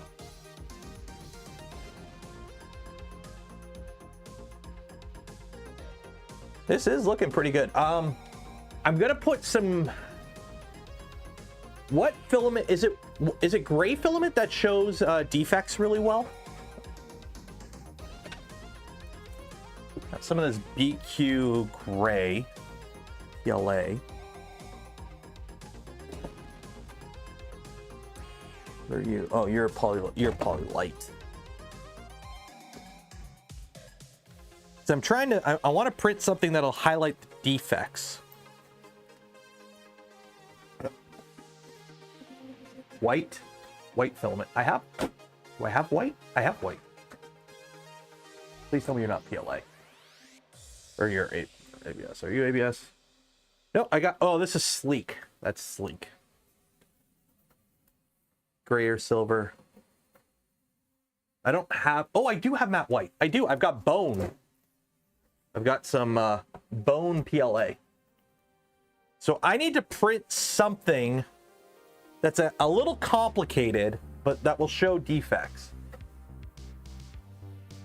I use matte gray. I gotta buy more Polyterra. They Polymaker kind of gave me a key to the city type thing, but it's the Canadian store, doesn't have a lot in stock. So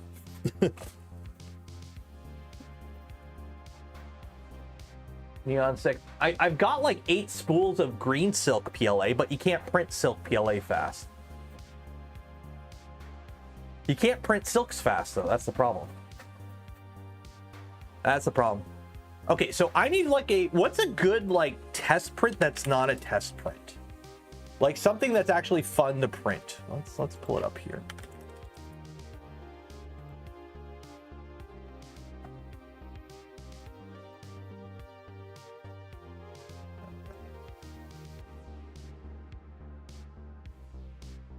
Okay, this is going on the resin machine.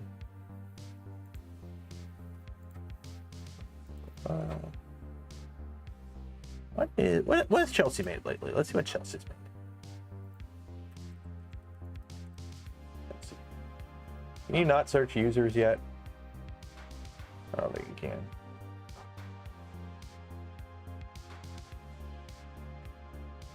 Thanks is getting there in terms of usability and what's on it. Articulated dragon. We could do an articulated dragon, but everyone does articulated dragons.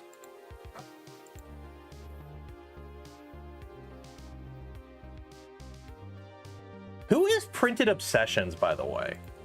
Like, I printed a bunch of their models before, but I have no idea who they actually are.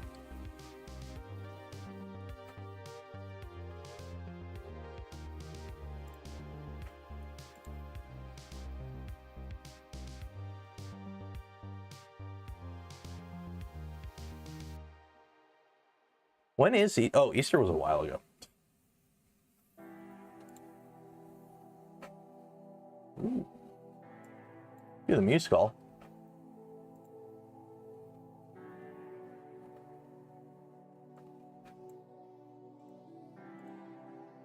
Do the Mew skull. Clearance coin. Clearance test models are bullshit. Clearance test models do not judge a printer. Because here's the thing, I could just play around with slicer settings and make any printer make a decent clearance model as long as it's a mechanically sound printer. So a clearance test is more a judge of a slicer quality than a printer quality, honestly. It makes, if your printer could do a clearance test, that's nothing special. Any good printer can do a clearance test.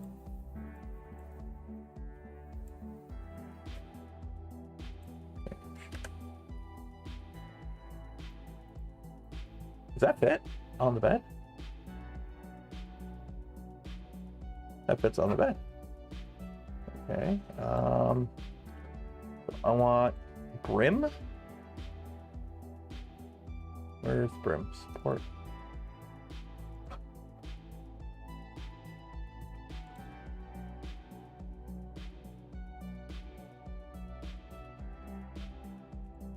There we go.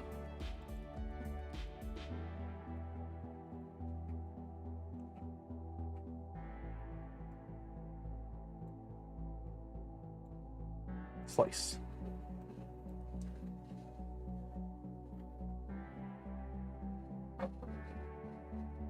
It's good for calibrating. Oh yeah, it's good for calibrating.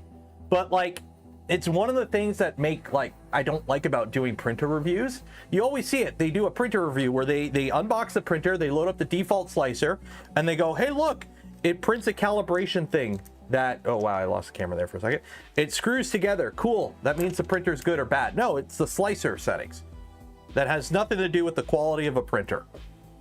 As long as it's mechanically sound to begin with, any printer can print a good calibration cube. It's nothing special, unfortunately. At least in my opinion. You're free to your own opinion. Okay, so I need to retract this filament out.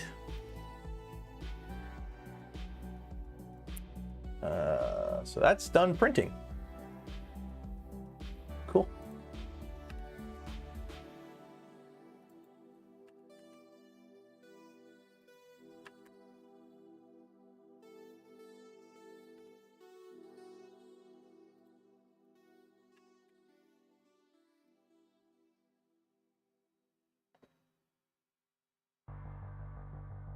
No, it glitches anytime I slice anything.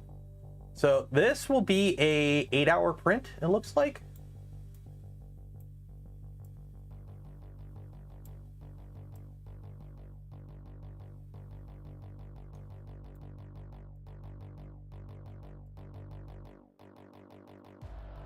Okay, so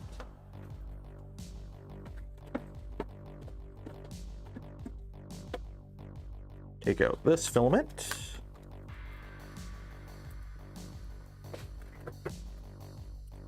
Get some of this bone PLA.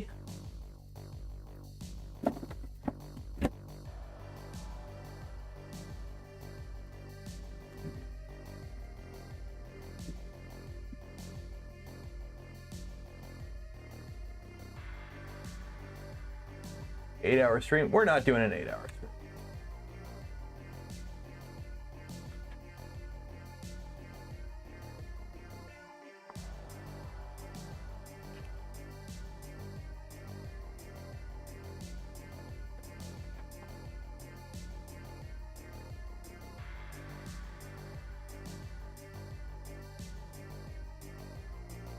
Yep. Okay, cool.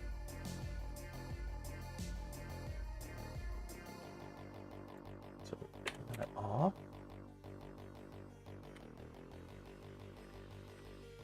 So for those wondering what the hot end is, I've seen people online calling the hot end in this a bamboo clone.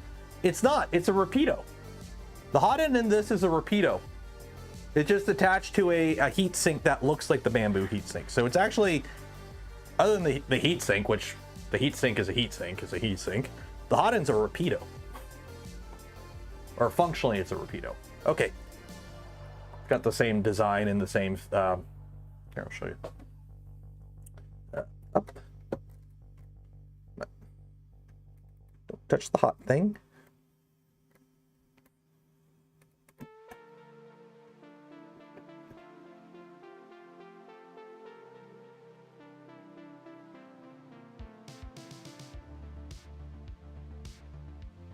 That's a Rapido. It even has the same standoffs. Like, it even has the same standoffs as a Rapido. So that's a Rapido. It just has a heatsink that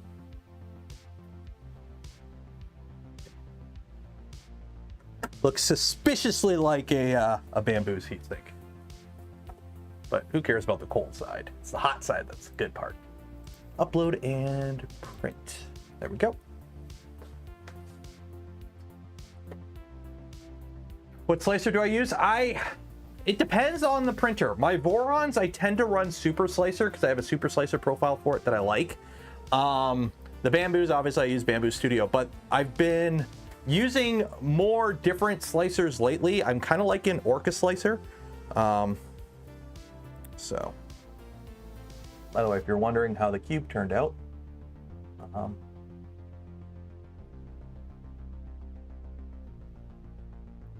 first layer is a little squished.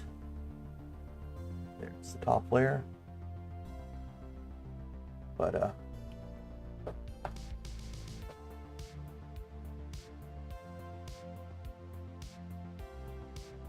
this filament is semi-translucent, so that's why it's kind of got a weird, like you can see the sheen where it like changes speeds and wall thickness.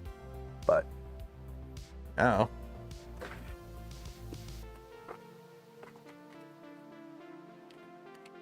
Bearing fits.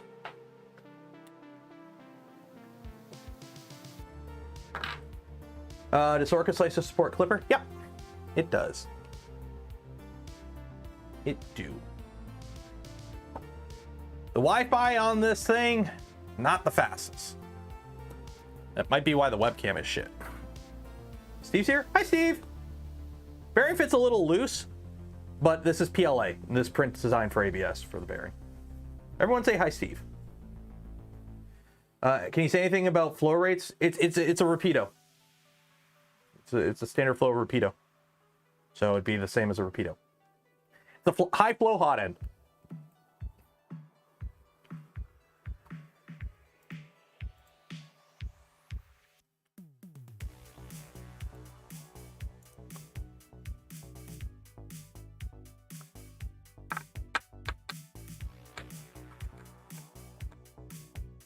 These are the V6. No, it uses almost a Volcano-esque nozzle, I want to say. It looks very similar to a Volcano nozzle. I don't have any Volcano nozzles to compare, though, fortunately. It's around 20. I would say probably closer to 30. It can keep up with bamboo speeds, so I would say we're running a slicer profile bent for a bamboo P1P, and it's handling it just fine. So I wouldn't be worried about capacity. Ready or not, the Rocky Mountain rep wrap comes and I'm not ready. Steve, me too. That's why I'm streaming today, so tomorrow I can pack like crazy. In fact, after this, I got to find all the clothes I want to bring and wash it and find my suitcase too.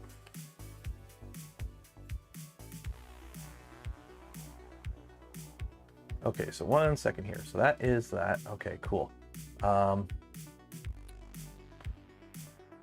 Yeah, I've got to engage this pause. Shoot. Pause that. What is G7? Oh, because it doesn't have exclude object. It's angry because I don't. What's G7? Okay, so I gotta enable that stupid arc. So let me. I've added it to the config. So let me enable arc support. Hopefully this version of Clipper supports arc support. Otherwise we're gonna have a problem. New steel rods in your printer by using your resin printer. No, that'd be dumb. You don't want to use resin parts. Would fail horribly in a Core XY system. Do not use resin for printer parts. It never works well. I want to cancel the print. Cancel the print. Okay, you know what? Boom. You don't want to listen to me? You're gonna listen to me.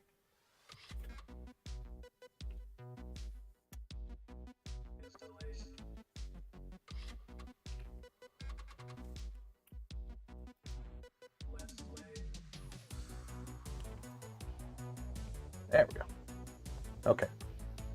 Okay, so it does support arc commands, so we are good. Printer.cfg. Okay, so we do have G-code arcs, we just don't have exclude object. So it'll still throw errors about not having exclude object, but it'll still work fine. It just, I don't know, it'll just keep bitching about it, apparently. 530 viewers, we got more than 80 likes. We got like, we don't have as many likes as we have viewers, but remember, we're giving away a spool of filament at the end of the stream, which will probably be, I don't know, I don't think I'm gonna run till 2 like I normally do. We're probably gonna end it in the next hour, but if you like the smash button, I'm not saying it's gonna help your odds of winning that spool of filament from Polymaker, but it's not gonna hurt your odds, so why risk it?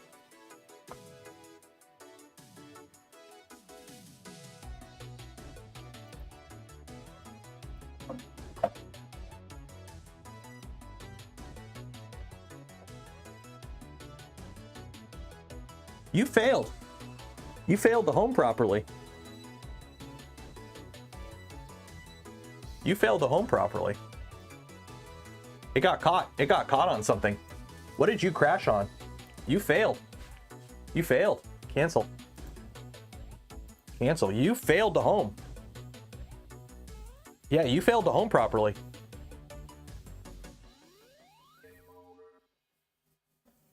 No, you failed. Shut up. You failed. You failed. It uses sensorless for homing, and it did not. Oh. Wow.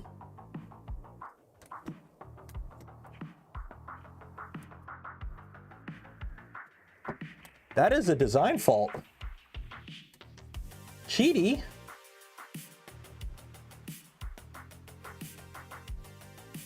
Qidi, why did you do this?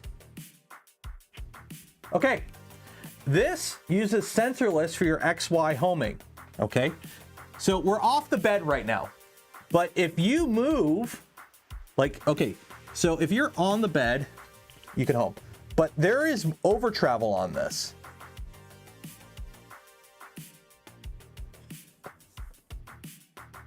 My starting G code, my ending G code, parks the tool head at 180 on the Y. So it moves it to the back out of the way, okay? What's happening is when this machine boots up, and you'll see it here. So let me put this in the middle.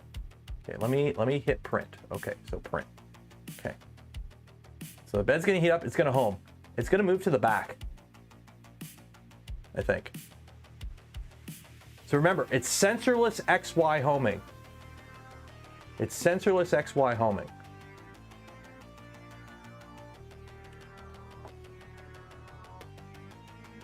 Which is fine. Nothing wrong with sensorless XY homing, especially now. It works pretty good on Clipper. Saves you a bunch of wires. Okay, so heats up. So let's see what the default homing behavior is for XY homing.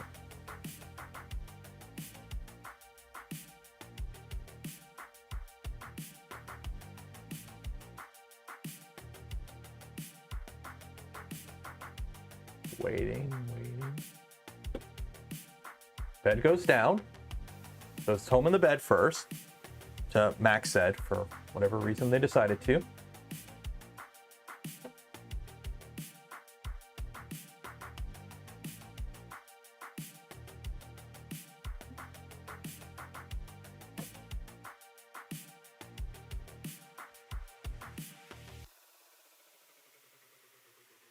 Why are you doing that?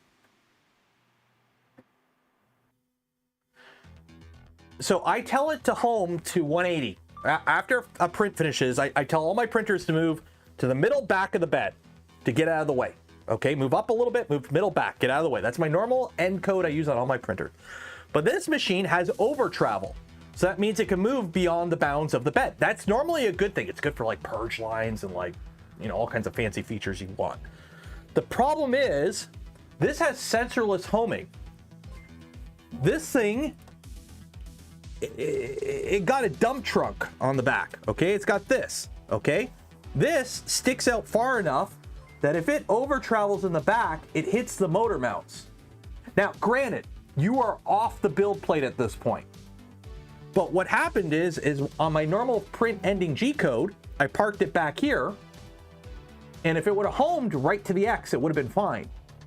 But it has a behavior where it moves in the negative direction before doing a home.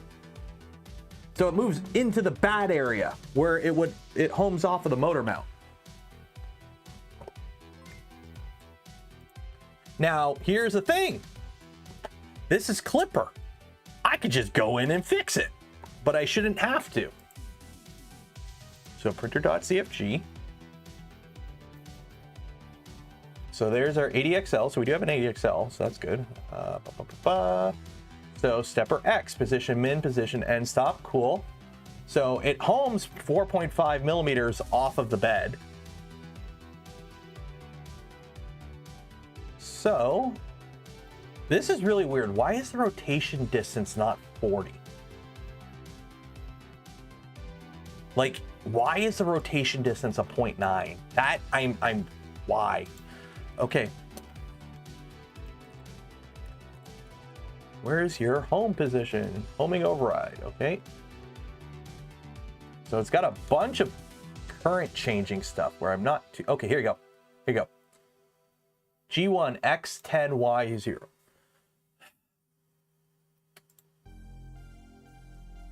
Why do you have this?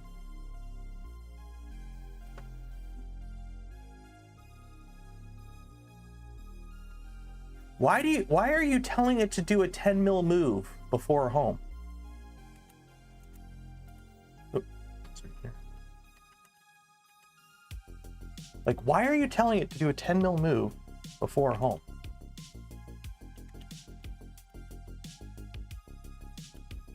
So, why? Ready? Delete that. And there. Save and close. So now it's not going to do that stupid move anymore. Why are you having it do that move? Why? It doesn't need to move off. It does it. Does it get a reference? I don't know.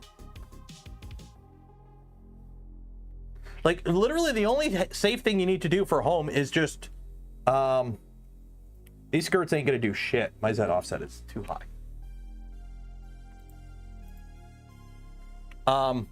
The only thing it needs to do is just drop the bed. Drop the bed 5 mil, home XY. It doesn't need to move in a negative direction before homing XY, but it does. And now we got to deal with it. On Essentialist, sometimes I have to home Z first, homing all.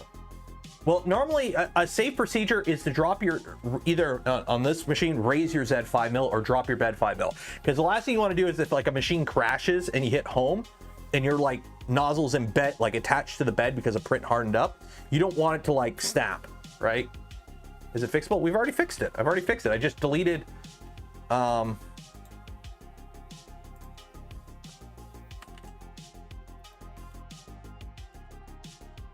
so see where it says 0 here? This used to be Y10. So it used to do a G1 where it moved the tool head -10 in the X and Y, or +10 in the X and Y, which would put it into the no-go zone, which we don't want. So now it shouldn't go into the no-go zone anymore. It should stay where it's at and then just go right to homing. So we shouldn't have it move into the no-go zone anymore, hopefully. Our first layer is horribly off on this.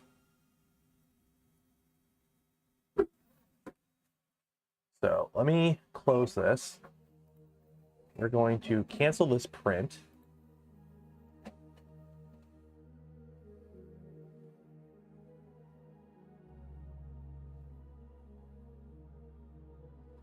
And what I'm going to do actually is take this model, split it.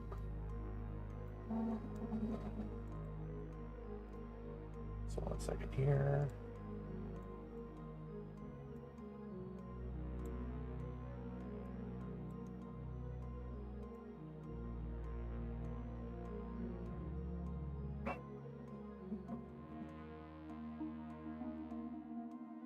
I hit cancel. Why are you still printing?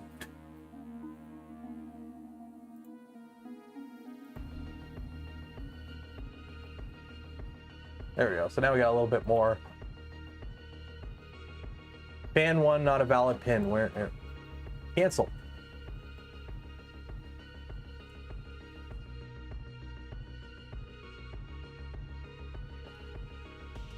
Why did you resume? I told you not to resume.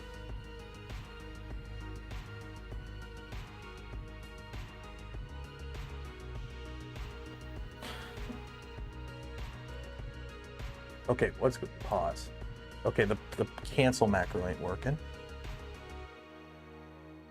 So I'm gonna have to steal a cancel macro from another printer because the cancel macro is broken now.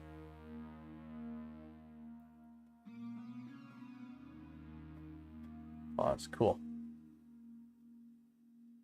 Cancel, cancel.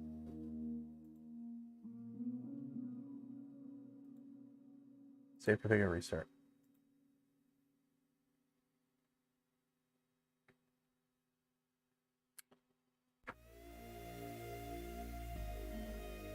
Okay, cool.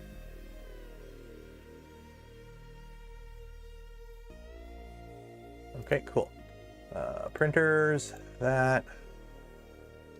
Actually, I'm pulling the OV2 because that one has more stable G or macros.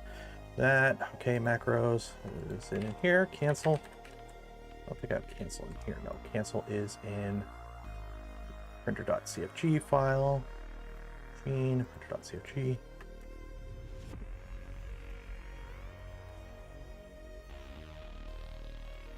Is there no cancel print? Oh, wait, no, it's in main sale. It's in main sale. That's right, right. Main sale, that's CFG. There we go. Cancel print. There we go. Okay. Cancel, pause, resume. Cool. I'm stealing these. I'm just stealing these out of here. Copy. System, settings, configuration, that.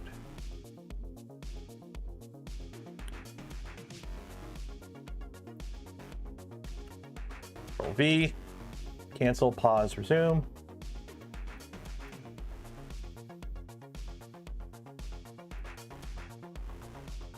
Save, close. Printer.cfg. Cancel print.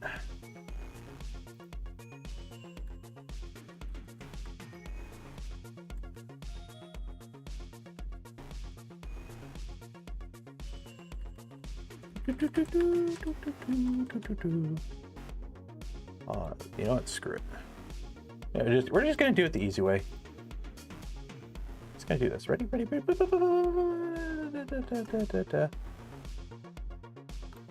Control. Oh wait, no.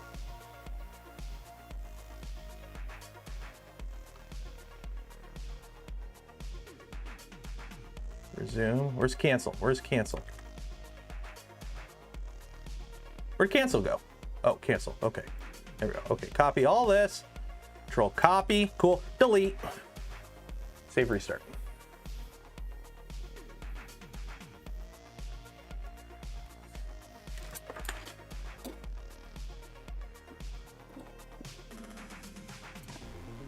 There we go. Okay. So we got this.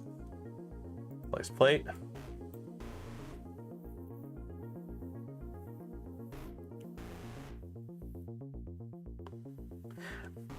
I find I have been getting more used to the mainsail UI than the fluid one.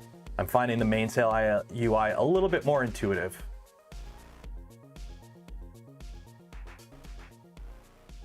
No, that fan is it's getting all funky because it's trying to pull stuff from this is a P1P profile, and it's trying to activate a fan that doesn't exist on this machine somehow.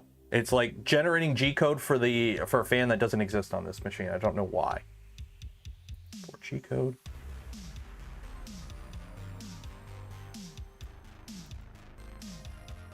So there we go. We got a little bit more touch in the bed. Okay. Upload and print. There we go. There we go. Which slicer is this? That's Orca slicer. It's a fork of bamboo slicer.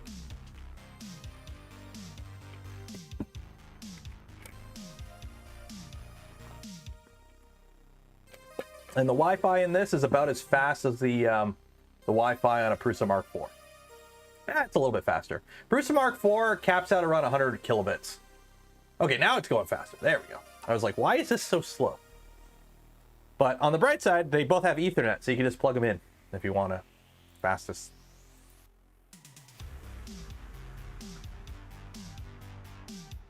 Cancel. No, the cancel doesn't call for a fan. The cancel macro that I put in there is the same one I use on these, so it should be fine.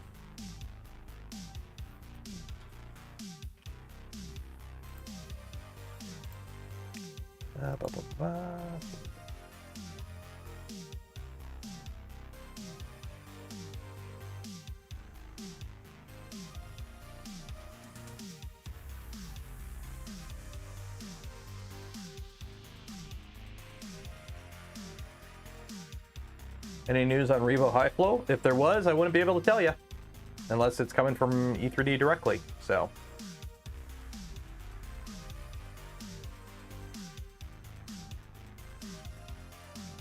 yeah, the default cancel macro was the Qidi one, which I didn't like.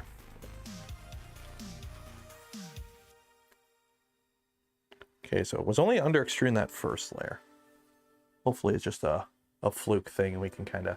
Oh, shit. What did I do? What did I do? What did I hit? I hit a button. Hopefully I didn't cancel that upload. Find out in a minute. 0.2 layer height. Yep, 0.2 layer height. Default P1P standard profile. PLA, 0.2 layer height.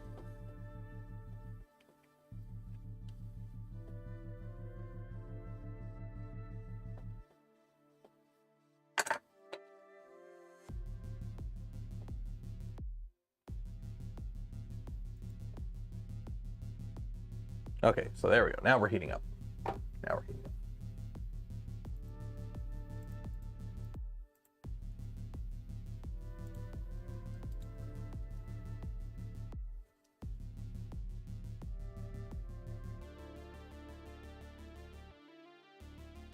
Yay!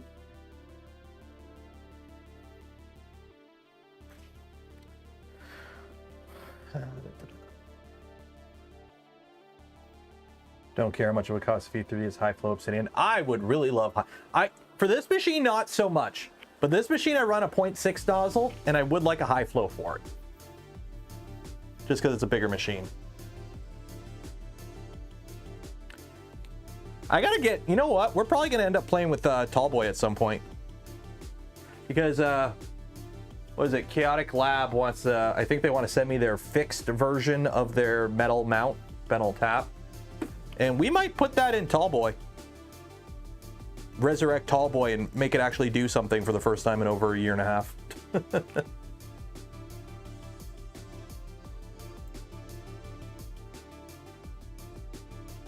Advantages of Orca Slicer. The interface and a bunch of the tuning configuration. Super Slicer hasn't had an update in a while, unfortunately. So it's basically, it's the new toy. And newer tends to be better.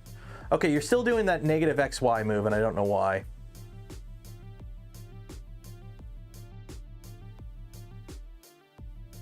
Why are you still doing that negative XY move? You're not CFG. Why are you still doing that negative XY move?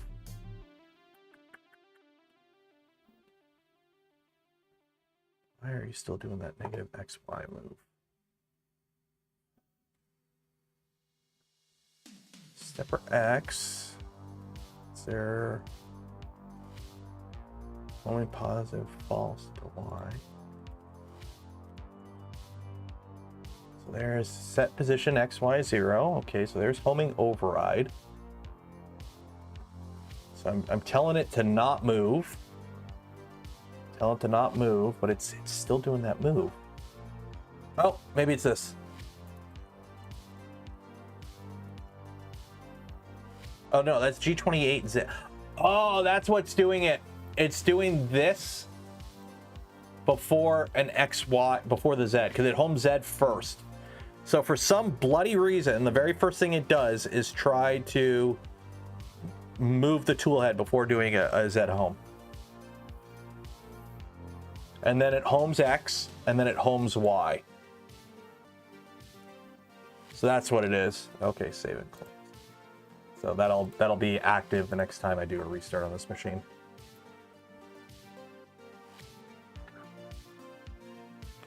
No, it's part of the startup G code because it does it before it even homes it. It does that move before it homes the Z. Or after it homes the Z, or I don't know. Either way, it shouldn't be doing that move.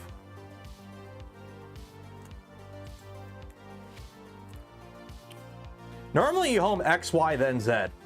Usually. It doesn't really matter too much a lot of the time, depending on your kinematics, but some kinematics you really want to make sure you get your order of operations correct. Otherwise, you're going to have a bad time. Okay, so now we wait for the tool head to heat up to the temperature we want the tool head to heat up to.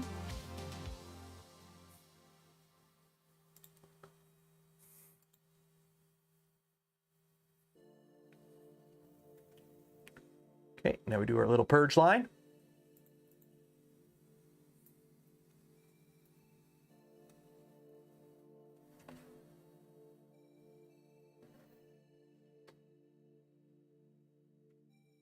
Drop that down because I want it to be a little bit more squished.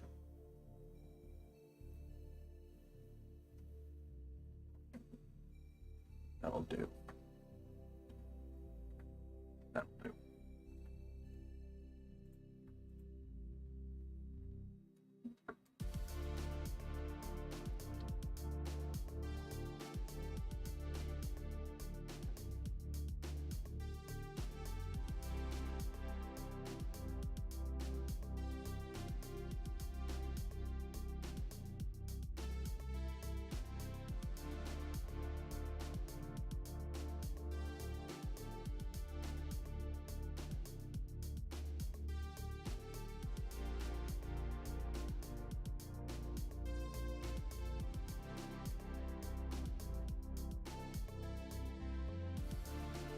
No, it uses a probing is done with an inductive. How fast the first layer? I slowed it down. I slowed the first layer down. It's 50 millimeters a second for the first layer, I believe. I really don't care about fast first layers. Like, it's like some people are complaining about the Wi-Fi speed on the Prusa Mark IV, for example. Like, I really don't care. I didn't really complain about how long it sucks that like the P1P and the Prusa Mark IV have shitty Wi-Fi, and the P1P, because it's got to unpack a 3MF file after it receives it, and that takes like additional 5-10 minutes sometimes. But I mean, like, if you're printing a 12-hour print, what's 5 minutes up front?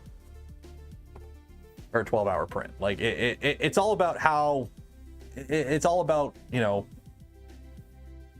sure, 5 minutes to upload a file may suck, but if it's a 12-hour file, what's 5 minutes?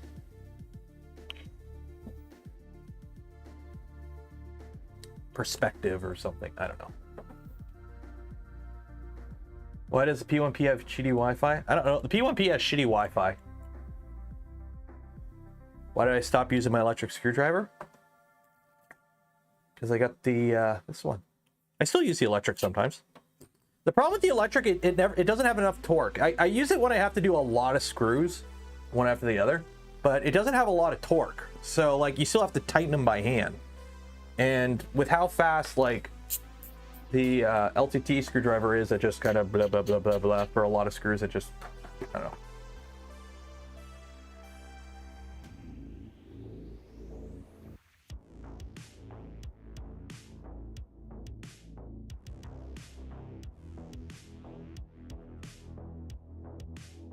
Fusion 360. I don't know. I haven't played with Fusion 360 in a while.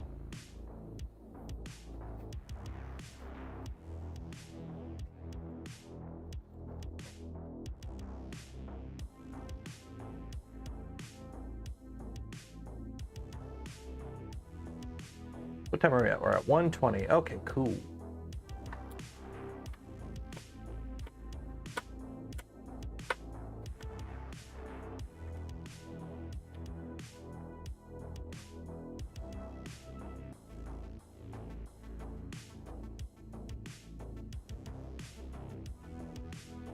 Lay down, happy face. It's always happy. There you go, happy face.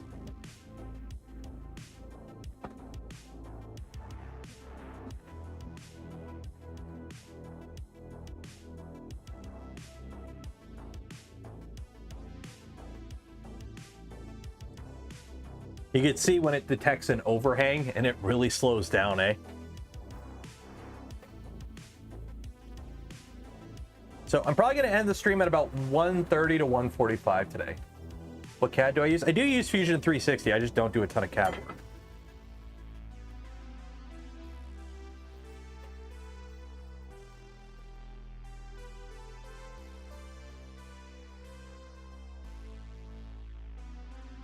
What's so special? It's a ratcheting screwdriver with a really nice compartment, and it's got a very light ratcheting action. That's the thing I like about it the most. It's just the ratcheting action doesn't really need a lot of force to work. So if you're using this with smaller size screws, which a lot of time with 3D printers using like M3 to M5, it actually is really handy. Also, the fact that you can tighten screws quickly by hand like this is really nice, and it has all the metric bits that I need there. So it's just a nice screwdriver. Nothing wrong with it.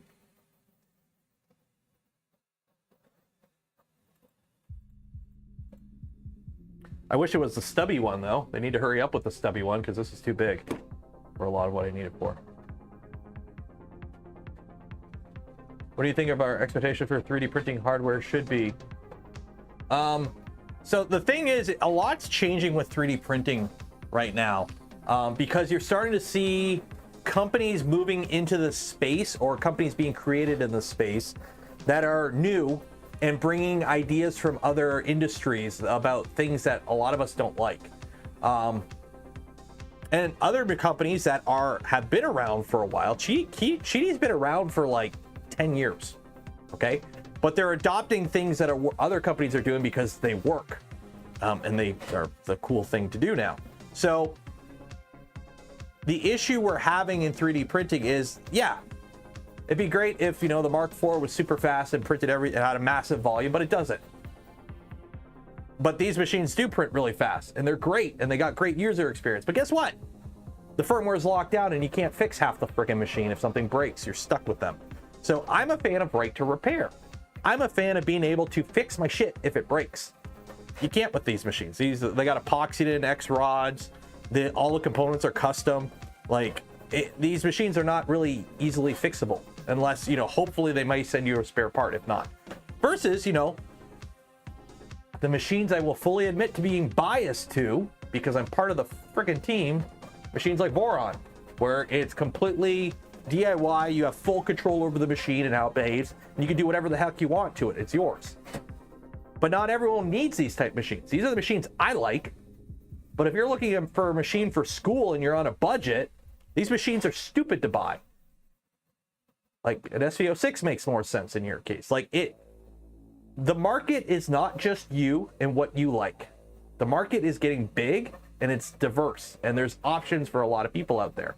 So the way things are trending is basically there's going to be printers for whatever you want. I'm just hoping what the current popular settings, popular machines are, don't drive the trend in some regards. So it really depends. Like the way things are trending, I'm not a fan of this lockdown, hard to fix shit.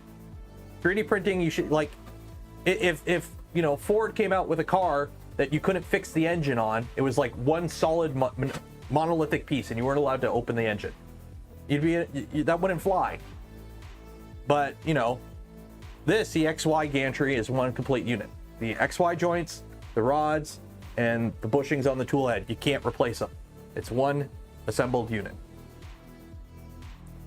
Bearings on these machines, even this one, I don't think you can easily replace bearings. Like you're taking apart the entire machine to even get at them.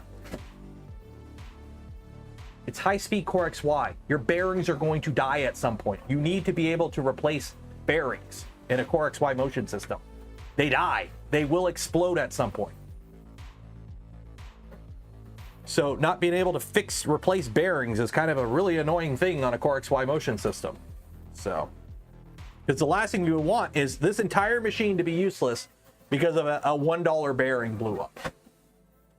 So, security, Anchormate Studio, whatever the heck it's called, the Bamboo Studio. Qidi doesn't have it because it's running Clipper. Creality Cloud. I am not a fan of requiring or being dependent on cloud networking with 3D printers. Some machines, like the Bamboos, you can run them LAN only mode, which is fine, but you can't update the firmware and you can't use all the features. You can't use the webcam, and I don't think Spaghetti Detective works because I think you need the cloud for that, for the computation.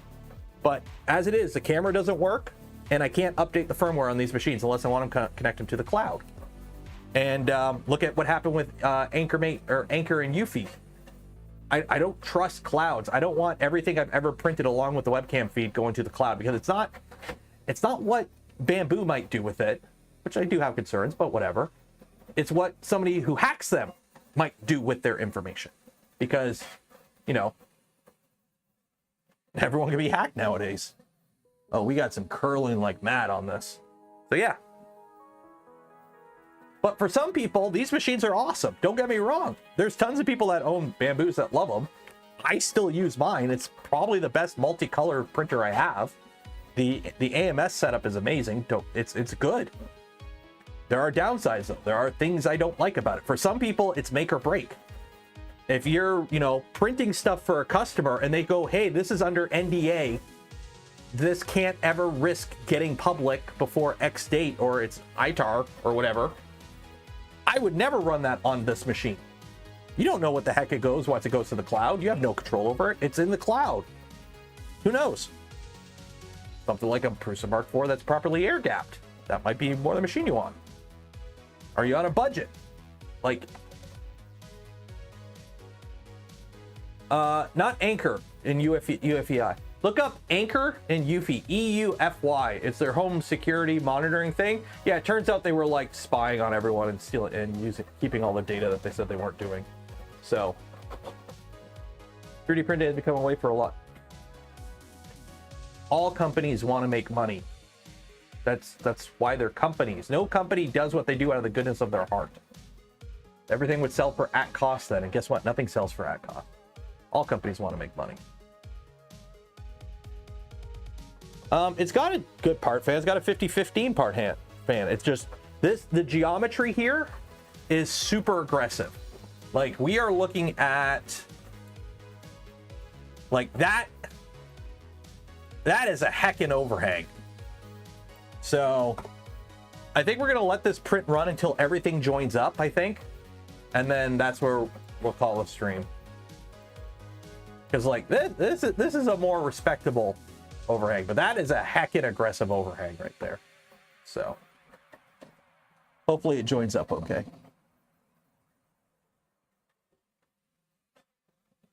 Voron Design wants to make money, but is bad as it. No, it doesn't. Voron does not want to make money. I don't want to. Nobody on the Voron team wants to deal with that shit. But here's the thing. There are multiple different printers out here. There's a lot of good printers out there. There's a lot of good printers at different markets with different goals and different budgets and different design criteria. If you're the type of person who jumps into a video about the Prusa Mark IV and goes, people only buy it because they're brainwashed cultists, you're a fucking idiot. Leave the hobby, delete your account. Nobody wants to hear from you. Your opinion is useless. Okay? And then also reverse, anyone who jumps into a Bamboo comment video and comments lockdown CCP spyware, you're also useless. GTFO. Okay? Unless you have proof. If you have proof to back up your claims, go for it. But guess what? I got a Mark IV on the way. I used a Mark IV for a couple weeks or a couple days. I got the kit on the way. It's a fine printer. It's not done. Prusa needs to sort their shit out, get input shaper on it, and a lot of the other features they said that would be on it. But there's nothing wrong with the printer. What you consider overpriced and slow, somebody goes, wow, that's a reasonable price machine for my company that meets all the security requirements of our IT department to deploy something in our building, and I know I'm going to be able to fix it for the next 5 years. So yes, that machine makes perfect sense for our company, or my personal use case.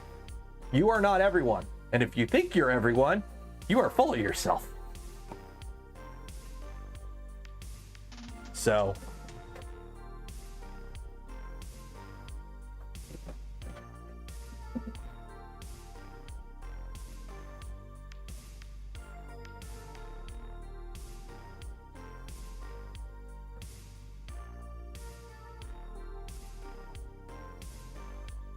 not all printers are for everyone. You're not going to be happy with all printers. They're not all made for you, but they're made for somebody. And the people who like them, like them. Let them buy their thing. Doesn't affect you. Nobody is forcing you to buy any printer, okay? So if somebody wants to buy a printer and they have reasons to buy it, who cares? But make your YouTube comment that we've seen 1 billion times already because you're super creative. It's great. Just adds to my block list on Twitter and YouTube.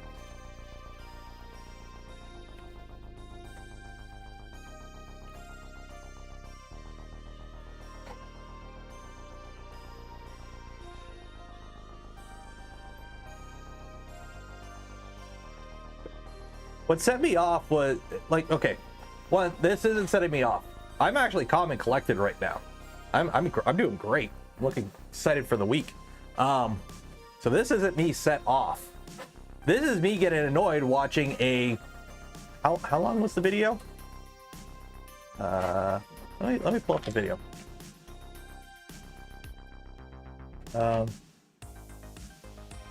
Yeah. So this was me watching Stefan's video, which is an 18-minute video. And then where was the comment? I know I shared it somewhere. Where did it go? Where did it go? Blah, blah, blah, blah.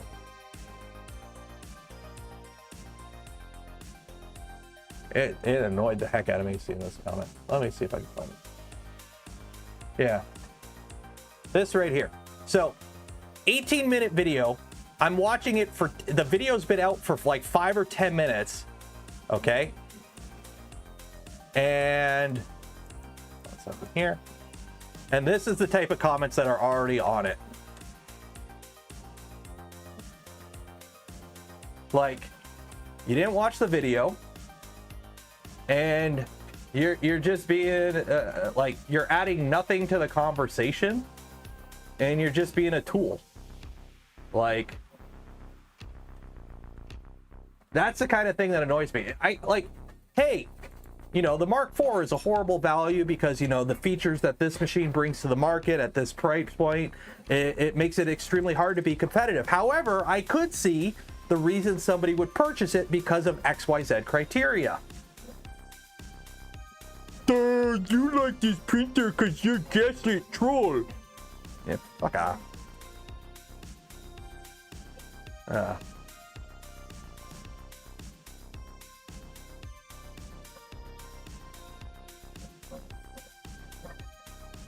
Mark IV sounds awesome for schools. Why do you think, like, why do you think they came out with the enclosure for it?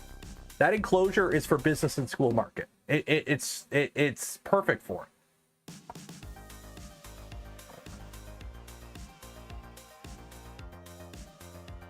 So, but you know, you spent X amount of money on something, so you have to justify your cost to people online. That's the best part.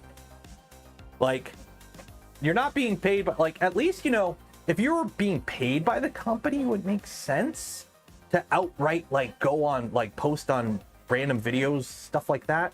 Like, I'll admit, I have bias. When I see stuff about Voron posted negatively, I might jump in occasionally and try and, you know, get my points across. My brother in Christ, I'm on the Voron team. Of course I'm going to have a bias. That's kind of like, if you don't think you do have a bias for something you're actively a part of, why are you a part of it if you don't care about it? Like, yeah. Yeah, no, the cooling fan's on. Cooling fan's on. Hopefully it's on. Let me check here. Yeah, fan's on.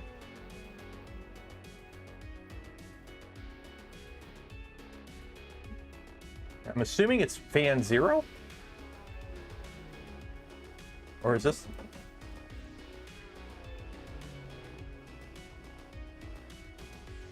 I'm assuming that's the cooling fan. I don't know. Part fan? Wait, was that part fan not working? Because this fan's on, fan 0's on. But then what's part fan? One second here. Pause.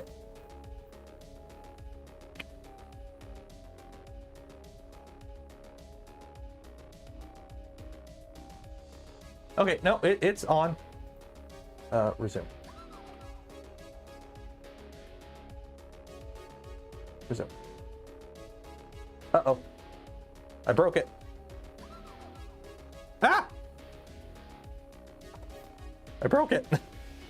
No, the part fan's on.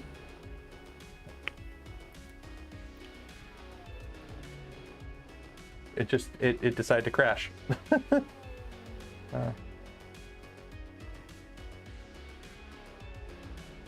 Resume. Stop. Stop printing. Confirm.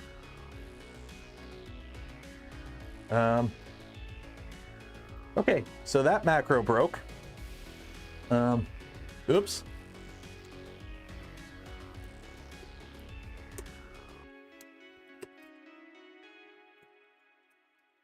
Got good bed adhesion, I'll give it that.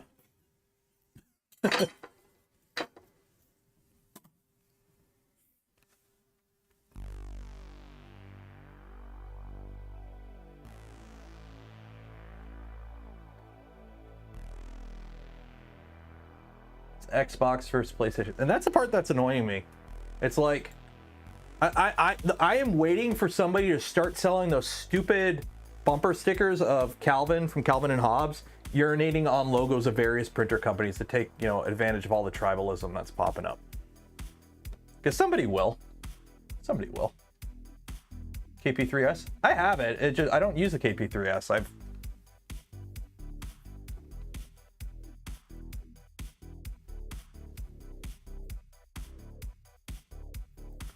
Better start G-code.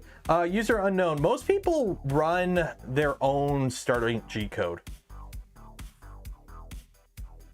This is taking its sweet time to boot up this time, though.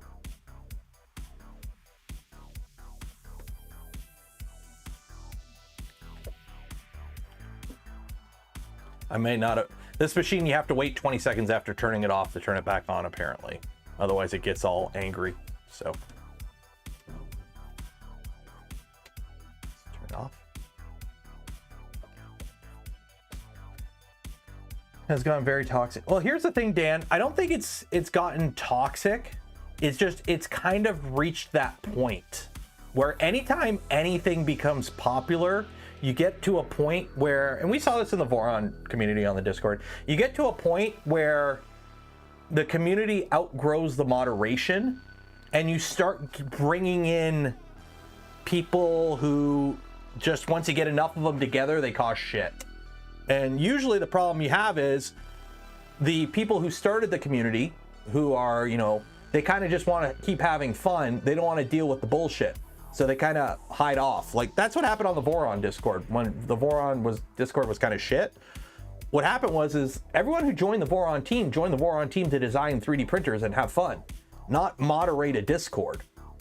So, you know, we kept doing what we were doing, and everyone's just started causing shit over there. And then eventually we got to the point like, oh shit, we got to wrangle this, and now it's much better. But you get to that point where it's like people who join because they wanted to have fun, and then you just get the shit disturbers and the people that, you know, try to exploit and whatnot. So.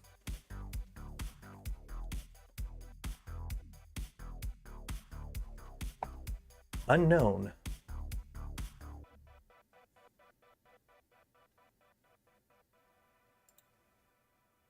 Unknown. Unknown what? Firmware restart.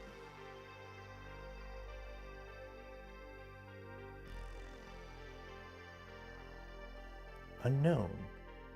I'm getting no temperatures. Unknown.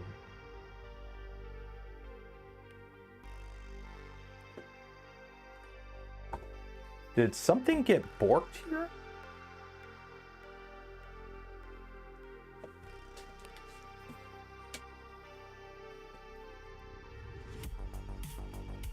It's a start-stop macro. It shouldn't cause any errors.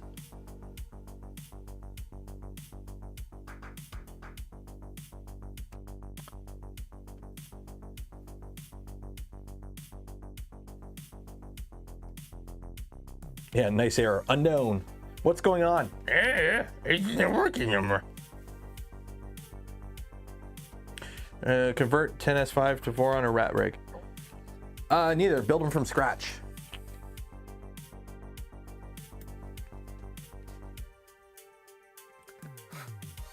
Next stream title, let's fix. Isn't that what this one is? Yeah. Yeah, the boot up is okay.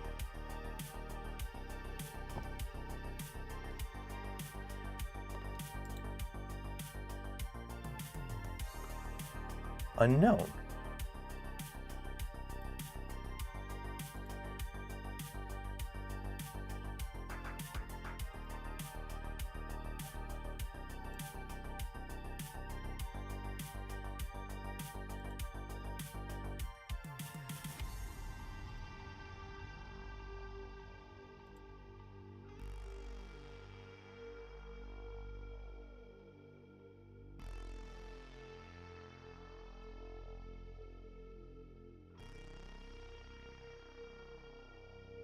Flippy host not connected.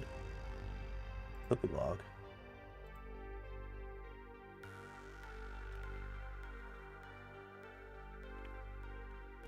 Did we kill? This is a big log file.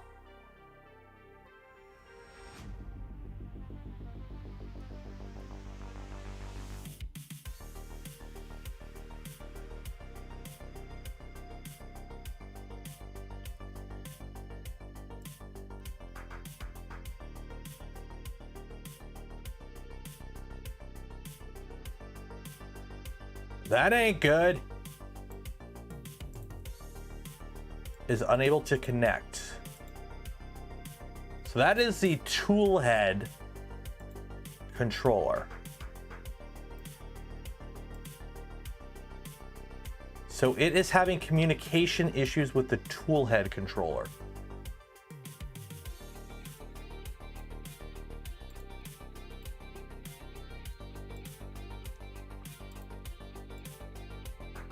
Shut down, shut down.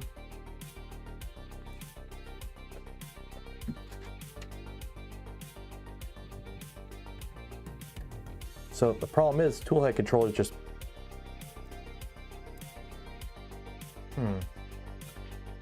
pinch button. It's just USB-C. Remove the fan shroud. No, because it was working fine before.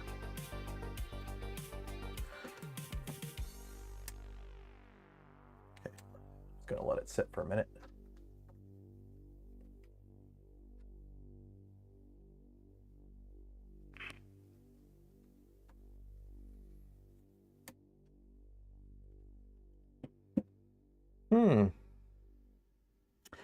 This is a problem with Clipper.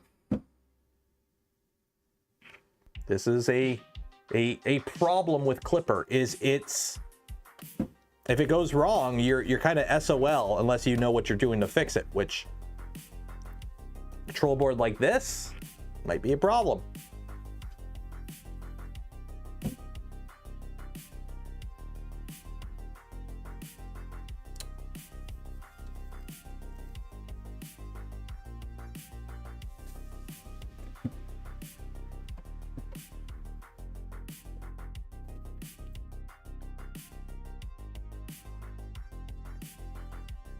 It's not booting up.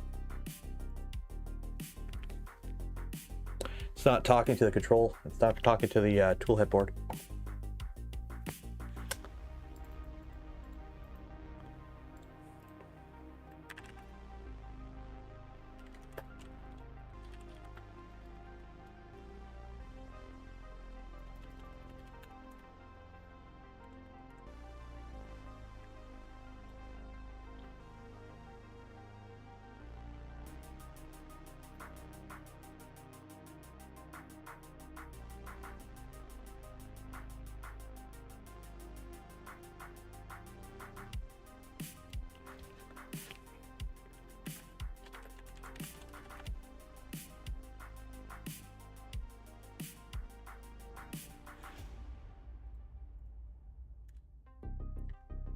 It's got some weird, funky stuff. Okay.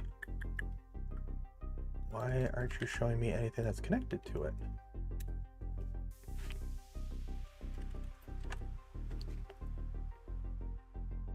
Hi, David. Flood board might be sorting out completely. Well, it was powered off for a while. Yeah, it's not talking. Why aren't you talking to the MKS THR? There's your serial ID. It's an RP2040. Next up, it's hot. No.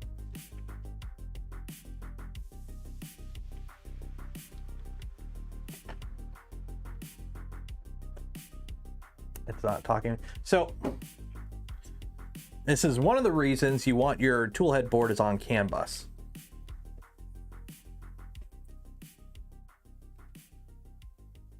Tool head board might not. Yeah, I'm going to power it off for a while. USB-C bad cable. Really hope not. I don't think we can reseat it.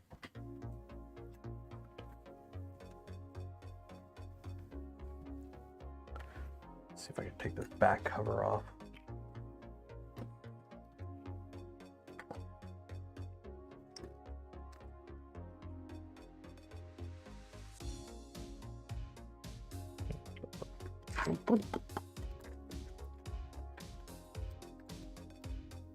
Onto my 3D printer. And no worky no more. Now we need to try and figure out why it no worky and make it worky. Yeah.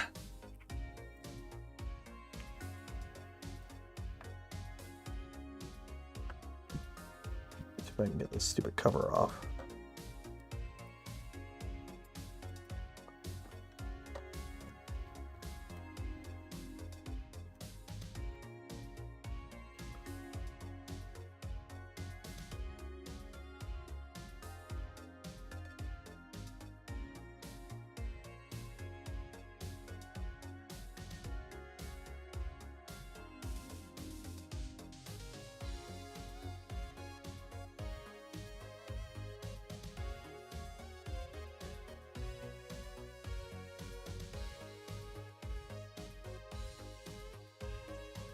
Okay. So for those curious what the toolhead board on this looks like, that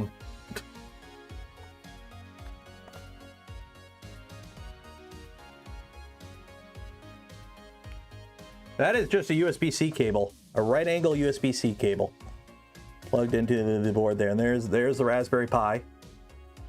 So yeah, it's literally straight up a USB-C cable. So this ain't CAN bus. Like is it locked in place?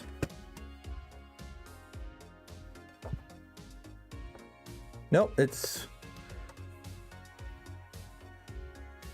just a straight up USB-C cable, 90-degree USB-C cable. Nothing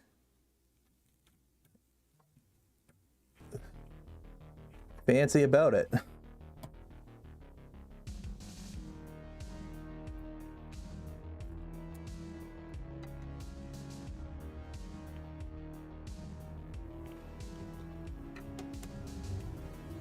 Got a little LED on the back though.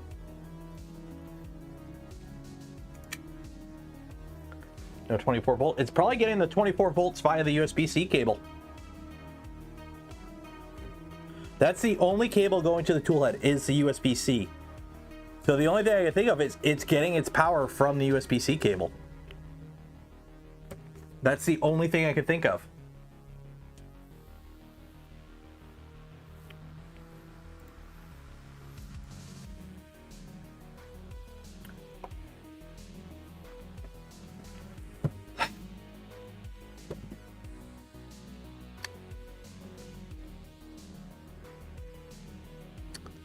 We got the stepper motor driver on here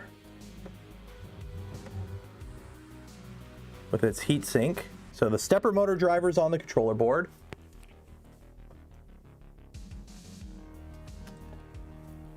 No, it's not booting up. Stepper motor driver is on the controller board. The fans are on the controller board. The hot end's on the controller board. The sensors on the controller board. It's actually a really nice setup. I will say this is actually a really nice toolhead board. It's just it's not talking to it. That's not good.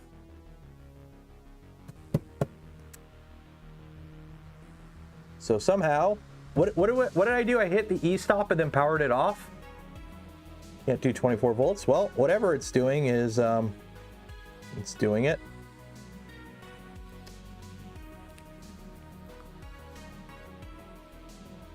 I'm not going to plug in I'm not going to run it. I don't know if this is USB-C or something kind of bodged together. So I'm not going to hook up a random USB-C cable. Change some settings. It doesn't matter. The issue is it's not talking to the hot end, and we didn't play with any of the hot end settings. And any settings that we did play with that would be fan related worked before. So for some reason, this is not communicating with the toolhead board anymore. So the firmware on the toolhead board could be corrupted. I don't know what's going on. I don't know if you can update it easily. There is a reset button. I pushed the reset button. Nothing happened. There's also a boot button.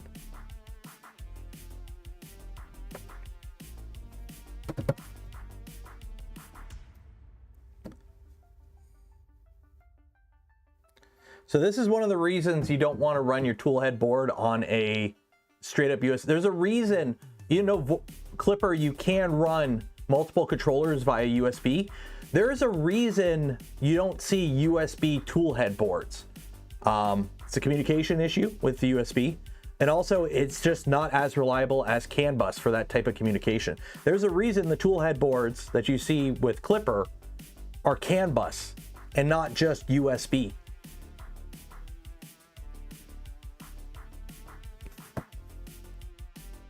So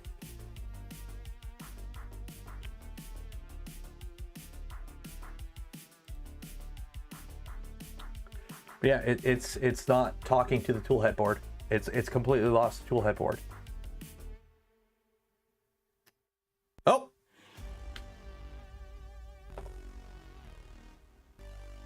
Okay, hitting the reset button on it worked.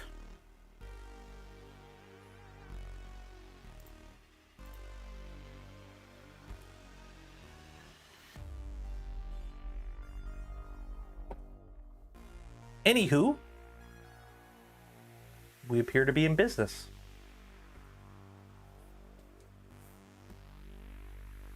I'm going to leave that back cover off because why not? It looks cool without it.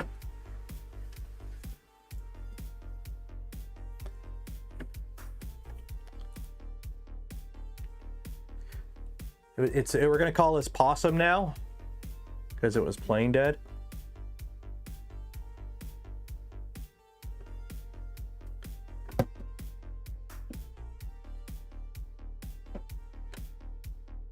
Ooh.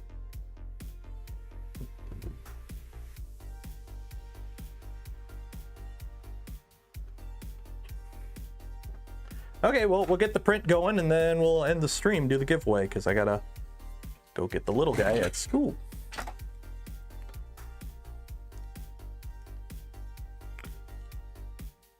I got an email from Rapid. What does Rapid want?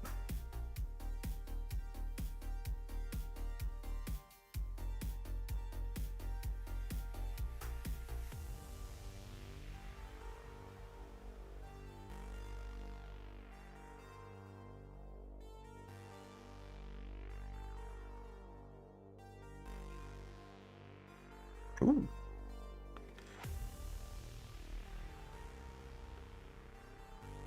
Oh, that's cool. I'm getting like emails from like, hey, you're with media. Do you want to meet our CEO at Rapid? And I'm like, awesome, Possum. That'd be cool.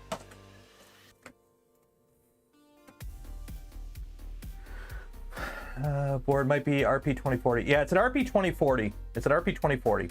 Full reboot, and I took the back cover off and hit the reset button while it was powered up, and now it's working. So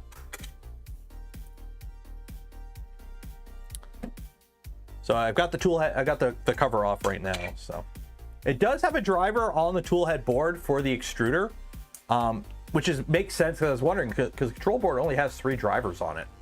I would have to take the heatsink off to see what's on the tool head. I'm assuming it's a 2209.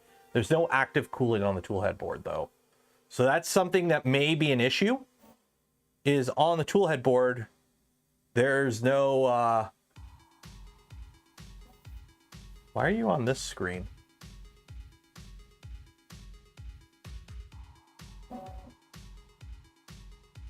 Anyways, on the tool head board, there's no active cooling and the driver's on the tool head. So hopefully it doesn't overheat. Yeah, it's not doing that back movement. I got rid of that part of the G code that was doing that, which was super annoying. Can you see the config? There is no real separate config. The way they have it is and this isn't how I would do it. They have the MCU as this, and then they just call out all the pins for it in the printer.cfg. So you can see here in the extruder, we have MKS tool head is right there. So it's all GPIO pins. So what I would have done is put everything from the tool head in this configuration to keep it separate, and then in your printer.cfg, just have include tool head, which it does here, but then it also calls out all the pins here. So it's, I don't know. I like to like compartmentalize as much as possible. for certain things. Just makes it easier, because then if you go, okay, I got to change settings on the toolhead board, you just go to the toolhead board config file.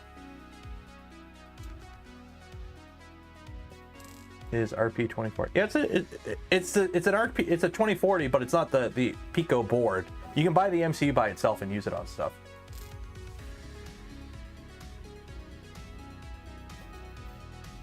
Like you can get the RP2040 chip by itself and then use it on PCBs like this, which a lot of people do because it's actually a pretty capable MCU and it's actually in stock, which is surprising.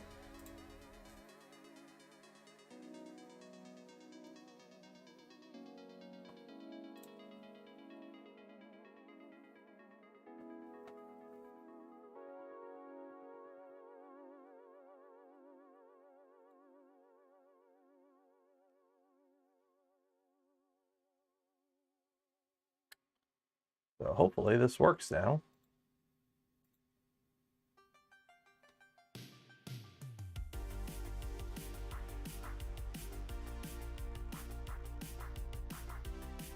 Okay, something's fucky again. Something's fucky with the pause resume. Toolhead part caused cancel.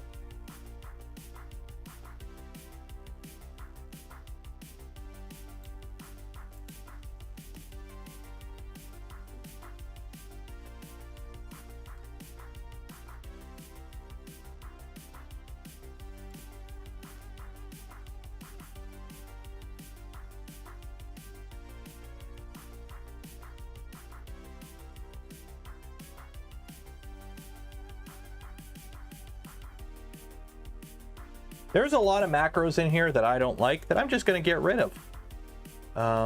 Print and power off. Yeah, goodbye. Macro beep. Yeah, I don't give a shit about beep. Goodbye. Macro G30. I don't know. What's this? M141. There's a lot. What's this? This is so weird. What the fuck is all this shit? X-twist compensation. Why do you have that?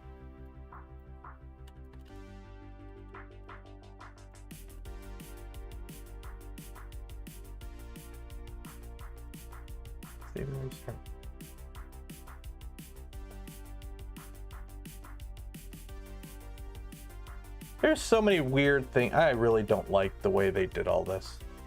I really don't like their default printer config. It's super funky.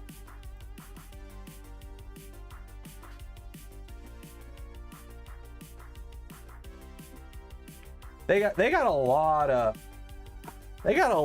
weird.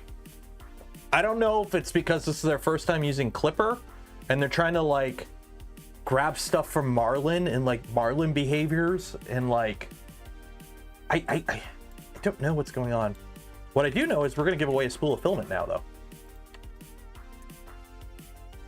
So if you haven't entered for your chance, this is probably it, because there's gonna be no stream tomorrow and there may be a stream Wednesday. I'm gonna try and make a stream Wednesday. It might end up being the I just don't know. We'll see. Because I gotta like make sure my camera works and all that. So we might end up doing a print and chill on Wednesday. Copy.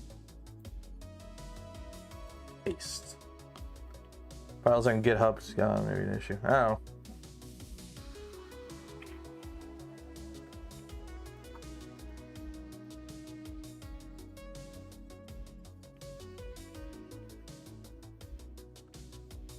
Like trying to beep.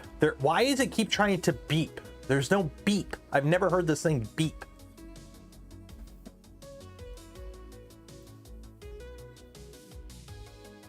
Okay. Somebody give me a number between 5 and 10. I need a number between 5 and 10.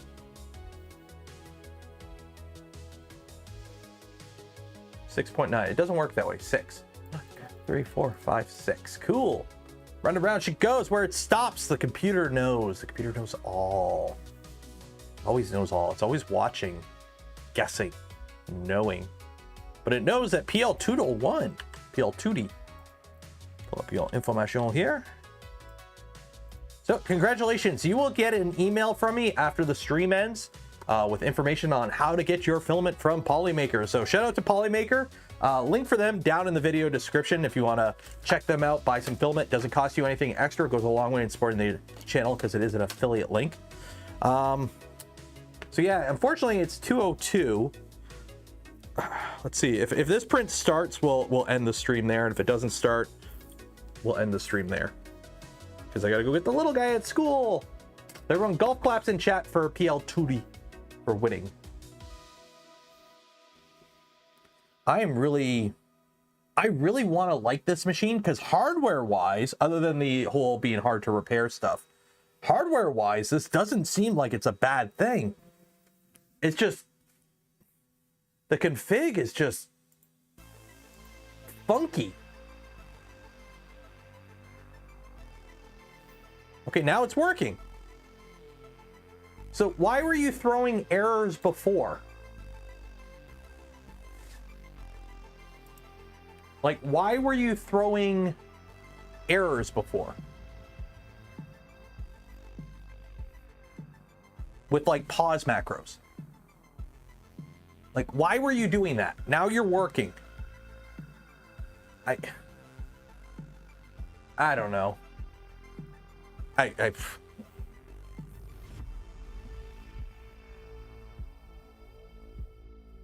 Also, the live adjust set's not working. Trying to live adjust the set, it's not working.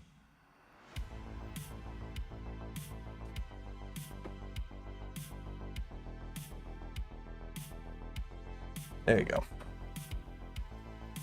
It's working because I have to go. I know. Okay, so I'm gonna end it there. I gotta go pick up the little guy at school.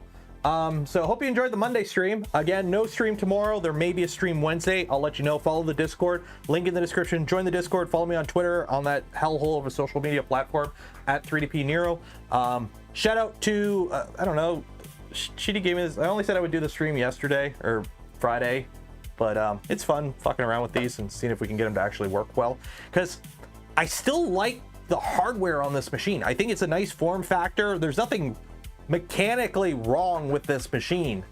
They just kind of need to sort their clipper shit out, because they got a bunch of hackery going on in the config, and it's got some weird behaviors. And get a better config. Your default config sucks on your slicer. But yeah, we'll try and get this going. If this print finishes, I'll post pictures of it on the Twitters. So yeah, shout out to Polymaker for the spool of filament we gave away. For those that donated to the channel, became members of the channel, or gifted memberships to others, I thank you. Would not be able to do the things I do, create the content I create, without your continued support. You make it all possible. So we're gonna end it there. Enjoy your week. Be safe out there. I'll see you at Rocky Mountain Rep Rap Fest if I don't see you before then. And then if not, I'll see you Wednesday, and then I'll say this again. So yeah, cheers. No stream this weekend, obviously. Although, again, at Rocky Mountain, I'll try and do a live stream at some point. And if I see you, high five. Okay, bye. Wash your hands.